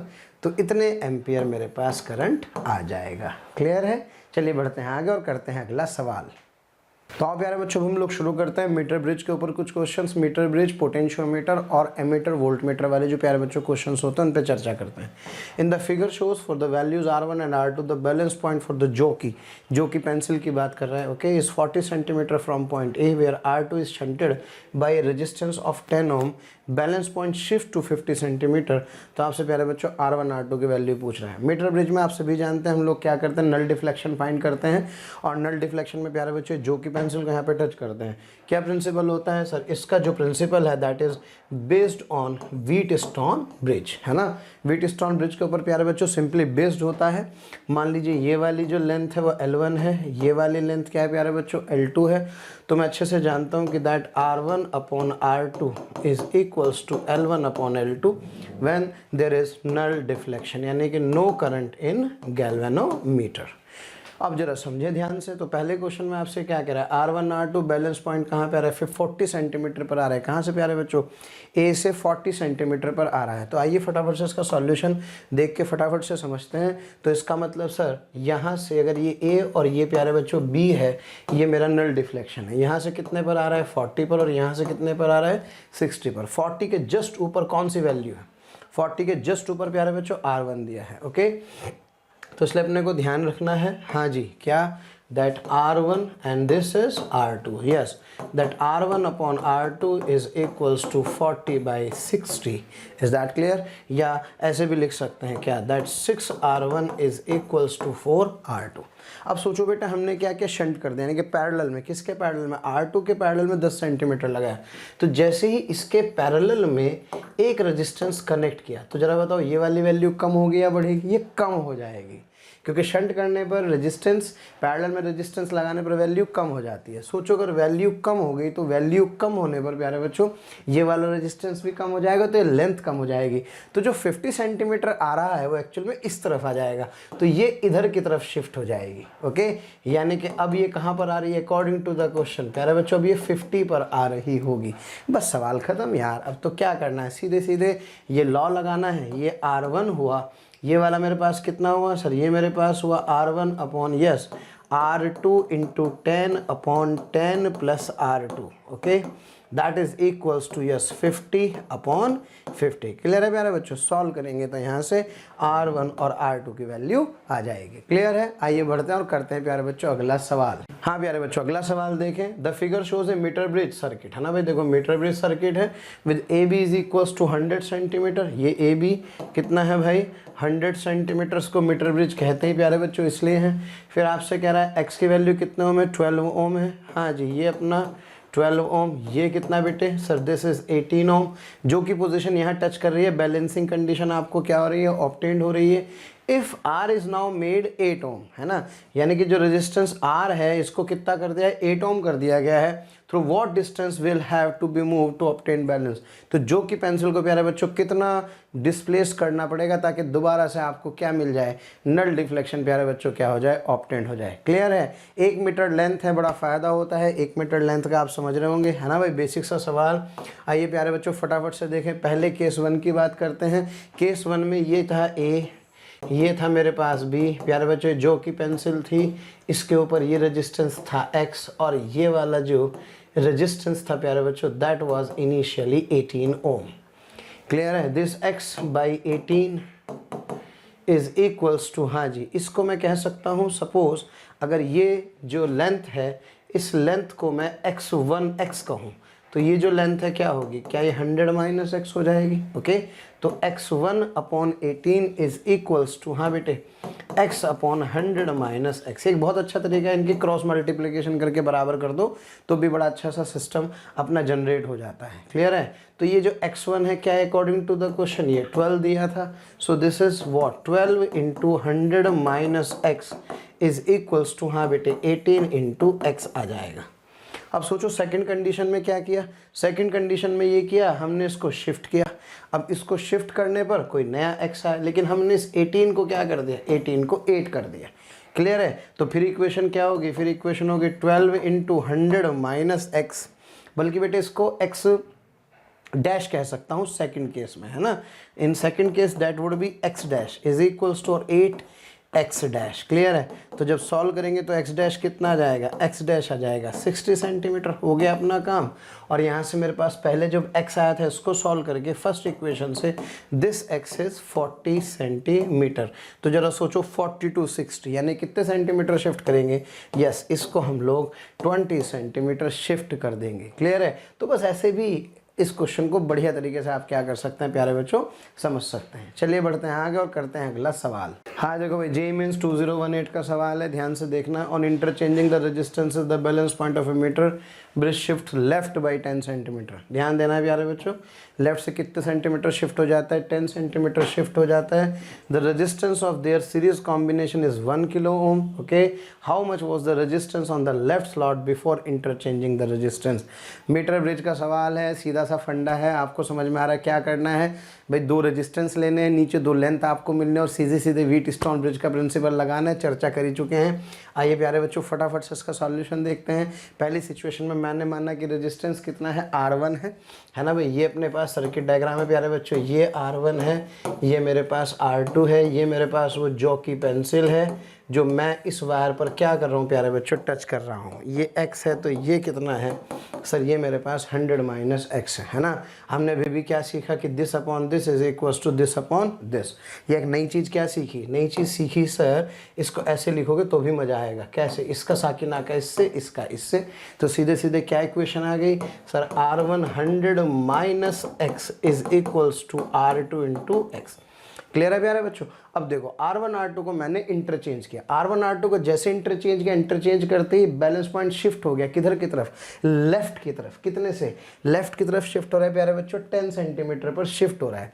तो इसका मतलब सर आप ये कहना चाहते हैं जो x था अब वो x नहीं रहा बल्कि कितना हो गया, x माइनस 10। तो इसका मतलब ये वाली जो लेंथ है प्यारे बच्चों, क्या ये होगी 110 माइनस एक्स। यस, और R1 R2 को मैंने इंटरचेंज कर दिया है। तो ज़रा सोचो, अगर मैंने R1 R2 को प्यारे बच्चों यहाँ से इंटरचेंज कर दिया तो यहाँ R2 आ गया, यहाँ कितना आ गया है R1। तो दिस इंटू दिस और दिस इंटू दिस, यानी कि R2 into 110 minus x is equals to yes R1 into x minus 10। Clear है प्यारे बच्चों। तो यहाँ से मेरे पास ये दूसरी इक्वेशन आ गई, दोनों को सॉल्व कर दिया तो देखो पैरेलल कॉम्बिनेशन के हिसाब से R1 प्लस R2 कितना आ जाएगा, सॉरी जब इन दोनों को सॉल्व करेंगे तो मेरे पास R1 R2 की वैल्यू आ जाएगी। और क्वेश्चन में ये भी गिवन है कि R1 और R2 कितना है, 1 किलो ओम है। तो सवाल देखने में लग रहा था कि आसान है, व्हीटस्टोन ब्रिज के ऊपर ही तो है, लेकिन आप सोचिए इसकी जो कैलकुलेशन है प्यारे बच्चों, ये कैलकुलेशन इसको कॉम्प्लिकेटेड बनाती है। क्लियर है। आइए बढ़ते हैं आगे और करते हैं अगला सवाल। हाँ प्यारे बच्चों, shown in figure adjacent metre bridge है ना, setup with the null deflection in the galvanometer the value of the unknown resistance R पूछ रहा है प्यारे बच्चों। तो ये अननोन रेजिस्टेंस R की वैल्यू आपसे पूछ रहा है, ये आपको गिवन है कितना, दिस इज 55 ओम, ओके, और ये 20 सेंटीमीटर आपको गिवन है। तो ये कितना होगा सर, ये तो 20, ये 80 सेंटीमीटर आ जाएगा। दिस इंटू दिस और दिस इंटू दिस कर लोगे तो अपना काम चल जाएगा, यानी कि 80 इंटू 55 इज इक्वल्स टू, हाँ बेटे, R इंटू 20। क्लियर है। सॉल्व कर लेंगे तो R की वैल्यू आ जाएगी। क्लियर है प्यारे बच्चों। तो इसी तरह से सॉल्व करेंगे तो I will get the value of R, that is 220 ओम। हाँ प्यारे बच्चों, अब हम लोग करते हैं क्वेश्चंस जिसमें गैल्वेनोमीटर, वोल्टमीटर और एमीटर के कन्वर्जन के क्वेश्चंस हैं। एक galvanometer having a coil resistance of कितने 100 ohm gives a full scale deflection when a current of 1 milliampere is passed through it. The value of the resistance which can convert this galvanometer into ammeter giving a full scale deflection for a current of 10 ampere. भाई देखो JEE mains 2016 का सवाल है प्यारे बच्चों, आप सभी जानते हैं गैल्वेनोमीटर करंट को डिटेक्ट करता है ना भाई। अगर गैल्वेनोमीटर के साथ, हाँ बेटे, क्या किया जाए, गैल्वेनोमीटर के साथ एक पैरेलल में एक लो रेजिस्टेंस की वायर जोड़ दी जाए तो उसको शंट कहते हैं। और ये जो डिवाइस इस तरह से बनती है, इसी को प्यारे बच्चों आप क्या कहते हैं सर, इसी को एमीटर कहा जाता है ना भाई। अच्छा, ये करंट कितनी है प्यारे बच्चों, I। अगर गैल्वेनोमीटर से कितनी करंट जाएगी, IG, तो ऊपर कितनी करंट जाएगी, I माइनस IG। क्लियर है ना। यही अपने, और पैरेलल में हमेशा क्या सेम रहती है, वोल्टेज सेम रहती है। तो IG into G is equals to I minus IG into S आ जाता है। तो यहाँ से शंट रेजिस्टेंस की value IG upon I minus IG आ जाता है। ठीक है ना बेटे। अब G क्या है, G is the current through the galvanometer and capital G is the resistance of this galvanometer coil. Clear है। अब जरा ध्यान से प्यारे बच्चों समझें कि अपने को क्या करना है। तो बेटा आपको गैल्वेनोमीटर रेजिस्टेंस इतना दिया है, ओके। IG कितना है मेरे पास, 1 मिली एम्पियर है। अब ऑब्वियस यार 10 एम्पियर के लिए मुझे बनाना है तो I की वैल्यू 10 एम्पियर ले लूँगा। तो यहाँ से किसकी वैल्यू आ जाएगी बेटे, शंट की वैल्यू आ जाएगी। क्लियर है। तो इस तरह से मेरे पास इतने का शंट होगा तो मैं 10 एम्पियर के कोरस्पॉन्डिंग क्या कर सकता हूँ, एक एमीटर प्यारे बच्चों डिज़ाइन कर सकता हूँ। क्लियर है। आइए करते हैं इसके ऊपर अगला सवाल। हाँ प्यारे बच्चों, अगला सवाल करें। A resistance of a galvanometer is 50 ohm, okay, and the maximum current which can passes through it is इतना एम्पियर। फिर आपसे कह रहा है what resistance must be connected in order to convert it an ammeter of range 0 to 0.5 ampere. अभी तो just मैंने आपको एक क्वेश्चन कराया है, फार्मूला प्यारे बच्चों आपको याद होना चाहिए और सीधे सीधे अपने को क्या करना है, अप्लाई। IG और I के बारे में आइडिया अपने को होना चाहिए। तो अगर आप ध्यान से देखें तो भाई अपने पास IG कितना था बेटे, ये IG था जिसको मैक्सिमम डिफ्लेक्शन करंट बोल रहे हैं।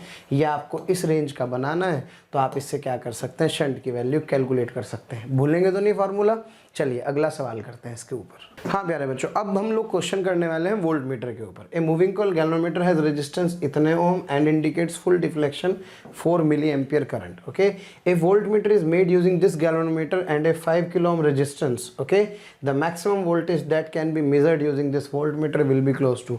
ये बात आप प्यारे बच्चों ध्यान रखें, वैसे तो पता ही है गैल्वेनोमीटर के सीरीज में आप क्या करते हैं, अगर एक रेजिस्टेंस कनेक्ट करते हैं, कैसा रेजिस्टेंस, हाई रेजिस्टेंस। ओके, तो हाई रेजिस्टेंस कनेक्ट करने पर जो डिवाइस बनती है प्यारे बच्चों, उस डिवाइस को आप क्या बोलते हैं sir, this device is called as voltmeter. Is that clear? हाँ प्यारे बच्चों, मैंने माना कि टोटल करंट कितना है I, तो यहाँ से इसका रेजिस्टेंस कितना है G, और करंट तो ऑब्वियस है प्यारे बच्चों, इसके अंदर भी कितनी फ्लो करेगी, इसके अंदर भी I करंट ही फ्लो करेगा। तो इसका जो रेजिस्टेंस है वो कितना हो गया टोटल, क्या this is G plus RS।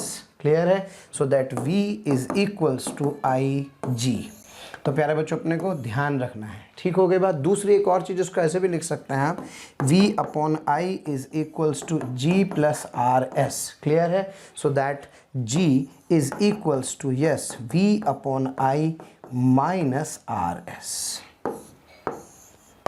Clear है प्यारे बच्चों? तो ये गैल्वेनोमीटर का जो रेजिस्टेंस है उसका फार्मूला निकालने का मेरे पास एक प्यारे बच्चों मेथड आ गया है। अब तो क्या करना है, सीधे सीधे इस क्वेश्चन में प्यारे बच्चों उसका अप्लाई करते हैं। हाँ जी, जरा देखें, ये वही फार्मूला आ गया भाई। यहाँ पे RG की जगह मैंने RS लिखा था और ये कैपिटल G था। क्लियर है? अब सोचो करंट कितना गिवन है आपको, क्या करंट इतना गिवन है, ये वैल्यूज़ आपको पता है, ये आपको पता है, तो सॉल्व करके लगभग कितना आ जाएगा, it comes out to be almost 20 volt. Clear है? आइए करते हैं अगला सवाल। हाँ प्यारे बच्चों, galvanometer having a coil resistance इतने ohm gives a full deflection when a current of 1 milliampere is pass through it. What is the value of the resistance which can convert this galvanometer into voltmeter giving full scale deflection for a potential difference of 10 volt। बेटे same question है, हालांकि मैं आपको बताऊं, मैंने आपको जो formula भी ड्राइव किया था किसके लिए, पोटेंशियोमीटर के लिए, उसमें थोड़ा सा हमने क्या किया, इसके अंदर प्यारे बच्चों मॉडिफिकेशन किया है। और इस मॉडिफिकेशन में देखो मैं आपको बता दूं, ये फार्मूला हमने भी ड्राइव किया था, क्या, V by I minus RS। तो सबसे पहले बेटे थोड़ा सा हिंट को अगर तुम ध्यान से देखो, यहाँ पे आपको करंट निकालनी होगी।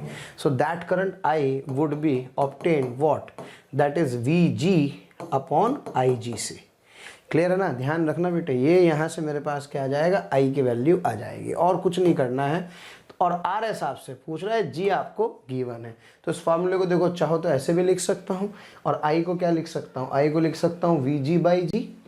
क्लियर है बेटे? VG by G, G common ले लिया, बस अपना काम हो जाएगा, वैल्यू पुट करेंगे and I will get this answer. Clear है? आइए प्यारे बच्चों आगे बढ़ते हैं। कितना होता है किसी वोल्ट मीटर का, आइडियल वोल्ट मीटर का रेजिस्टेंस? Sir infinite. चलें बढ़ते हैं आगे और करते हैं अगला सवाल।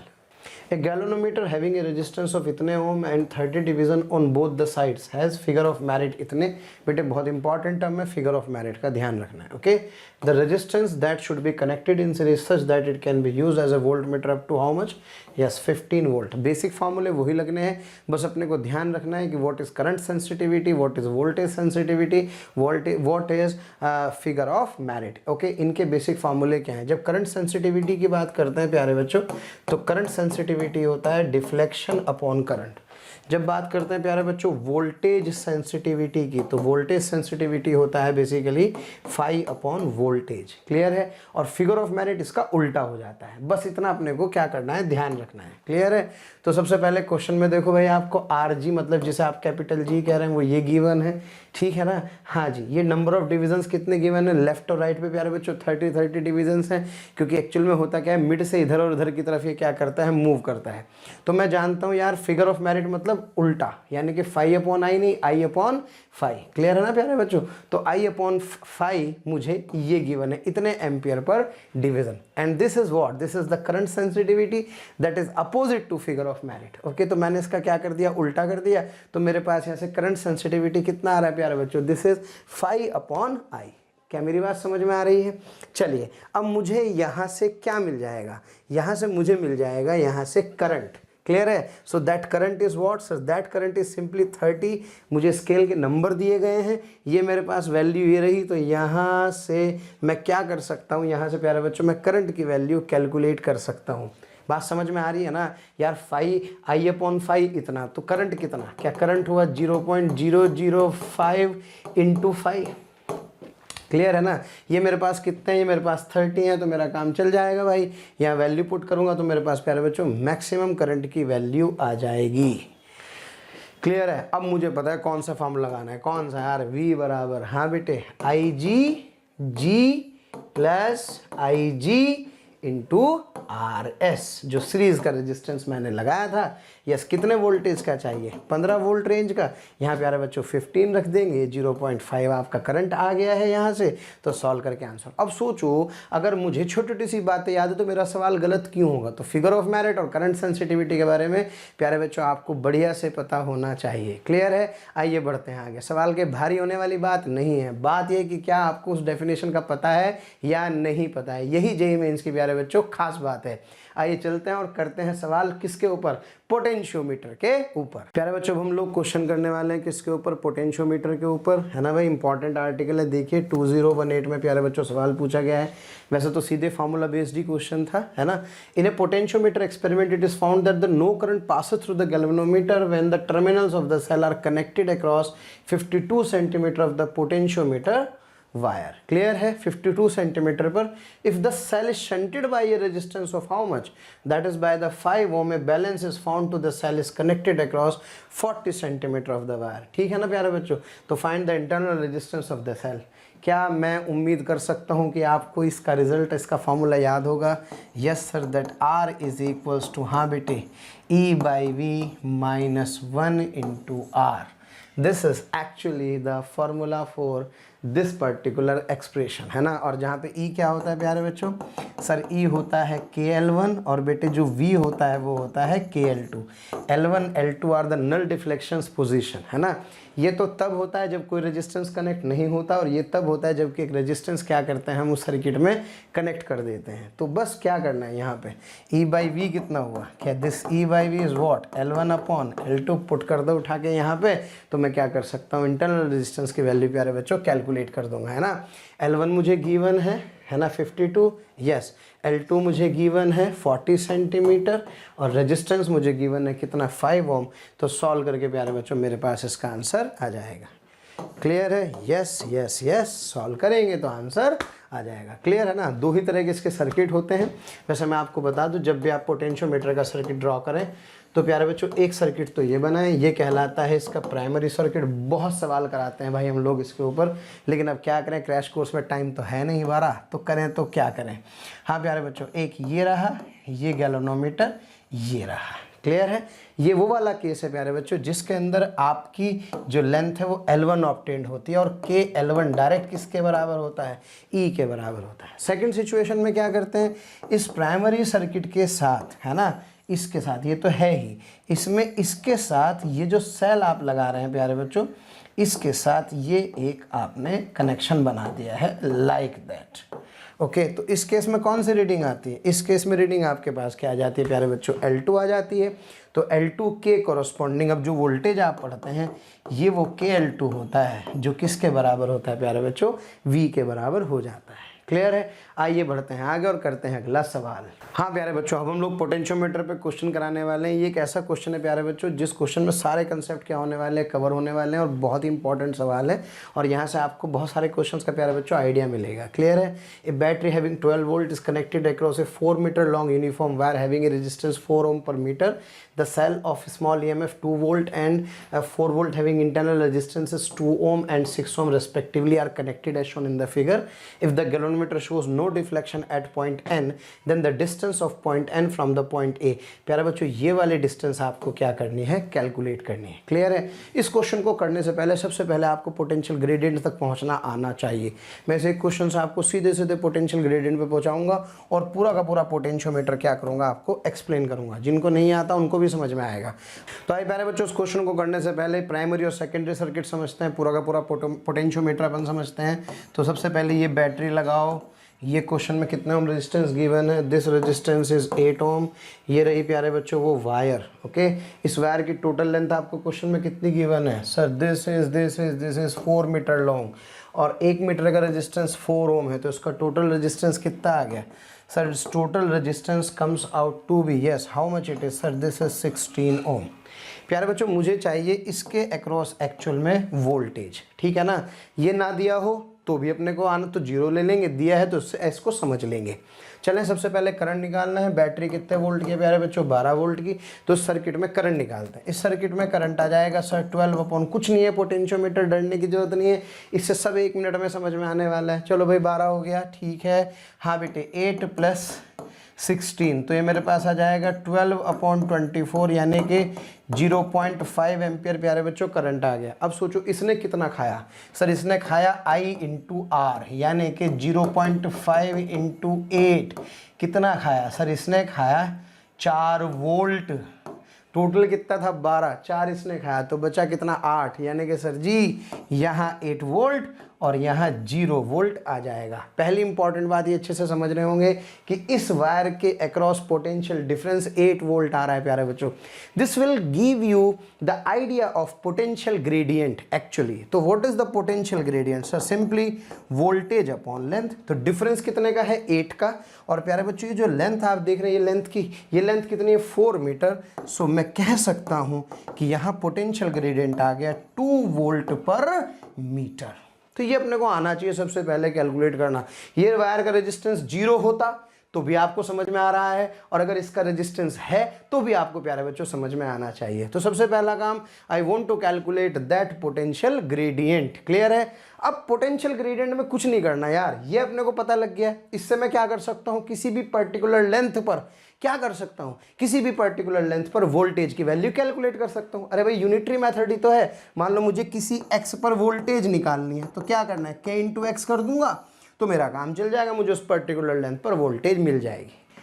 अब निपटते हैं इस वाले सर्किट से, है ना भाई, क्योंकि यहाँ नल डिफ्लेक्शन है प्यारे बच्चों। IG को कितना आना है, IG की वैल्यू 0 आएगी तभी तो नल डिफ्लेक्शन आएगा ना। अब इस सर्किट को प्यारे बच्चों डिफरेंट तरीके से क्या करते हैं, सॉल्व करते हैं, और इन दोनों को क्या कर देते हैं, आपस में कनेक्ट कर देते हैं, तो अपना काम चल जाएगा प्यारे बच्चों। Yes, so this is that circuit diagram. इसको मैं थोड़ा सा अलग से बना देता हूँ, थोड़ा सा एलैबोरेट कर देता हूँ। एक बैटरी प्यारे बच्चों ये, एक इसका internal resistance, yes this is 2 ohm. Yes हाँ प्यारे बच्चों, ये बैटरी आप देख रहे हैं उल्टी लगी हुई है, प्लीज़ ध्यान दें इस बात के ऊपर। ये 6 ओम है ये सर्किट, ये रहा प्यारे बच्चों गैल्वेनोमीटर, और ये मुझे यहाँ से टच करना है। और ये वाली जो लाइन आ रही है ना, ये आप समझें ये सारी की सारी उस प्राइमरी सर्किट से आ रही है जो प्राइमरी सर्किट अपन ने ऊपर बनाया था। क्लियर है। और यहाँ पे आकर के ये और थोड़ा सा बड़ा बना दूँ लाइक दैट, और यहाँ पर प्यारे बच्चों टच हो रहा है, तो ये सर्किट है। अब जरा बताना यहाँ कितनी वोल्टेज थी 8, यहाँ कितनी थी प्यारे बच्चों, सर यहाँ थी 0। अब सोचो 8 तो यहाँ ऑब्वियस है कि टच करेगी, टच करके IG की वैल्यू को क्या करना है प्यारे बच्चों, 0 मुझे करना होगा। तो एक्चुअल में IG 0 करना है तो इस पॉइंट और इस पॉइंट पर पोटेंशियल सेम होने चाहिए, यानी कि अगर यहाँ पे V है तो यहाँ पे V होना चाहिए। अगर मैं यहाँ पे पोटेंशियल निकाल लूँगा तो मेरा काम चल जाएगा, और यहाँ बराबर हो गए तो भाई बल्ले बल्ले है, that's the problem is solve. अब बेटे इस सर्किट को अलग से सॉल्व करो। बैटरियां उल्टी हैं, ध्यान रहे। इस वाली बैटरी की जो वोल्टेज है वो कितनी है, sir this is 4 volt and this is 2 volt. तो बेटे इसको एक सिंपल सीरीज का सर्किट बनाएं और इसमें करंट को प्यारे बच्चों ऐसे फ्लो कराएं, ऐसे ऐसे ऐसे और ऐसे। इंटरनल सर्किट में ऐसे करंट फ्लो करेगा। ये कितने वोल्ट है, सर ये 8 वोल्ट है तो ये भी 8 होगा। प्यारे बच्चों ये 8 है ये 2 है, तो सर मैं कह सकता हूँ कि यहाँ पे 6 वोल्ट आ जाएगा। कोई कन्फ्यूज़न नहीं किसी तरह का। ये कितना है, सर ये 8 है, माइनस से प्लस बढ़ रहा है तो उसका मतलब यहाँ पे ये प्यारे बच्चों 12 वोल्ट आ जाएगा। अब ये वायर आपको दिखाई दे रही है। सबसे पहले इसमें क्या निकाल लो, करंट की वैल्यू कैलकुलेट कर लो। हाँ भाई करंट कितना, सर 12 6, देखो 12 इधर, क्या बेटे 6 इधर। अरे भाई समझ में आ रहा है, करंट तो ऐसे जाएगी ना, तो इसका मतलब सर आप ये शॉर्ट में कहना चाहते हैं that current in the circuit that I is equals to 12 minus 6 upon 6 plus 2 that is 6 upon 8, यानी कि मैं कह सकता हूँ कि दिस वुड बी 3/4 एम्पियर। इतने का करंट प्यारे बच्चों उसके अंदर फ्लो कर रहा है। फिर इस बात का ध्यान रखना है कि यहाँ पर ये कमेंट बॉक्स में आपको बताना होगा मुझे कि यहाँ पर वोल्टेज इस पॉइंट पर प्यारे बच्चों वोल्टेज 6 वोल्ट से ज़्यादा होगा या कम, है ना। ध्यान रहे, बड़ा इंपॉर्टेंट सा कंसेप्ट है प्यारे बच्चों। यहाँ से यहाँ तक करंट जा रही है ऐसे, तो ऑब्वियसली ये हाई पोटेंशियल पर होगा, ये लो पर होगा, क्योंकि करंट हमेशा हाई से लो की तरफ जाती है। तो आप इस पॉइंट का पोटेंशियल निकालेंगे एंड मुझे बताएंगे कि ये कितना आ रहा है। वैसे मैं आपको बता दूँ it comes out to be 7.5 volt. Clear है, क्योंकि ये 6 है, करंट कितनी है 3/4, तो यहाँ ड्रॉप कितना आएगा 2 ओम के अक्रॉस, है ना। कैसे निकालेंगे प्यारे बच्चों ड्रॉप? सर मैं लिख सकता हूँ यहाँ V is equals to IR, current कितनी है 3/4 मल्टीप्लाइड बाई 2, दिस इज 3/2, यानी कि 1.5 वोल्ट का ड्रॉप आ जाएगा। तो जब यहाँ 1.5 वोल्ट का ड्रॉप आ जाएगा तो यहाँ 6 हो रहा है, सोचो, है ना भाई। यहाँ 12 था करंट इधर, तो इसका मतलब यहाँ 7.5 हुआ ना। जब यहाँ 7.5 हुआ तो यहाँ भी 7.5 हुआ ना, यहाँ 7.5 हुआ तो यहाँ भी 7.5 हुआ ना, तभी तो नल डिफ्लेक्शन आएगा। तो पोटेंशियल डिफरेंस कितना है यहाँ से यहाँ तक? सर ये मेरे पास आएगा 0.5 वोल्ट का। अब आपको बताना है 0.5 वोल्ट का डिफरेंस कितनी लेंथ पर आने वाला है। यस, पोटेंशियल ग्रेडियंट कहाँ हो तुम? K इंटू एल, ये लेंथ ही तो पूछ रहा है। जरा बताओ वोल्टेज कितनी है? Sir this is 0.5। प्यारे बच्चों K कितना था? सर दैट K वॉज 2, जो भी इसकी यूनिट थी, इंटू एल। तो बेटे मैं यहाँ से लिख सकता हूँ 0.5/2, ये मेरे पास कितना आ गया? दैट इज़ 1/4 मीटर, और I can say this is 25 centimetre length, यानी कि यहाँ से 25 सेंटीमीटर पर प्यारे बच्चों मेरा पॉइंट आ जाएगा। क्लियर है? बड़ा डिफिकल्ट होता है प्यारे बच्चों चैप्टर कंप्लीट कर पाना, लेकिन फिर भी कोशिश कर रहा हूँ कि मैं आपको कुछ ना कुछ इसमें ज़रूर बताऊँ। अगर यहाँ पोलैरिटी प्यारे बच्चों सोचो, अगर ये पोलैरिटी रिवर्स ना होती, सेम पोलैरिटी होती, तो उस सिचुएशन में क्या करते? उस सिचुएशन में फिर प्यारे बच्चों मैं क्या करता? इस करंट को कैलकुलेट कर लेता, लेकिन उसमें बैटरी की पोलैरिटी का अपने को क्या रखना होता? ध्यान रखना होता। तो आशा करता हूँ ये सब बच्चों को समझ में आ गया होगा। ठीक है प्यारे बच्चों, तो चलिए प्रैक्टिस कीजिए अपने प्रीवियस ईयर क्वेश्चन पेपर की। मिलते हैं अगले लेक्चर में। पूरा लेक्चर ध्यान से देखें, एक एक फॉर्मूले को ध्यान से समझें, कोई भी छोटी सी टर्म अगर हो सकता है इसमें नहीं हो तो हो सकता है आपके प्यारे बच्चों काम आ सके। बहुत बहुत धन्यवाद, थैंक यू वेरी मच। प्यारे बच्चों, अगर आपको लेक्चर पसंद आ रहे हैं और मैं आपसे कहता हूं कि आपको लग रहा है कि ये टॉपिक भी सर से ही पढ़ना है और आप उसके लिए कोई आपकी क्यूरी है या कोई भी आपके किसी भी तरह का प्रॉब्लम है, तो आप इस टोल फ्री नंबर पर संपर्क कर सकते हैं। टोल फ्री नंबर है 18002121 1800212799 1821 799 18002121 799।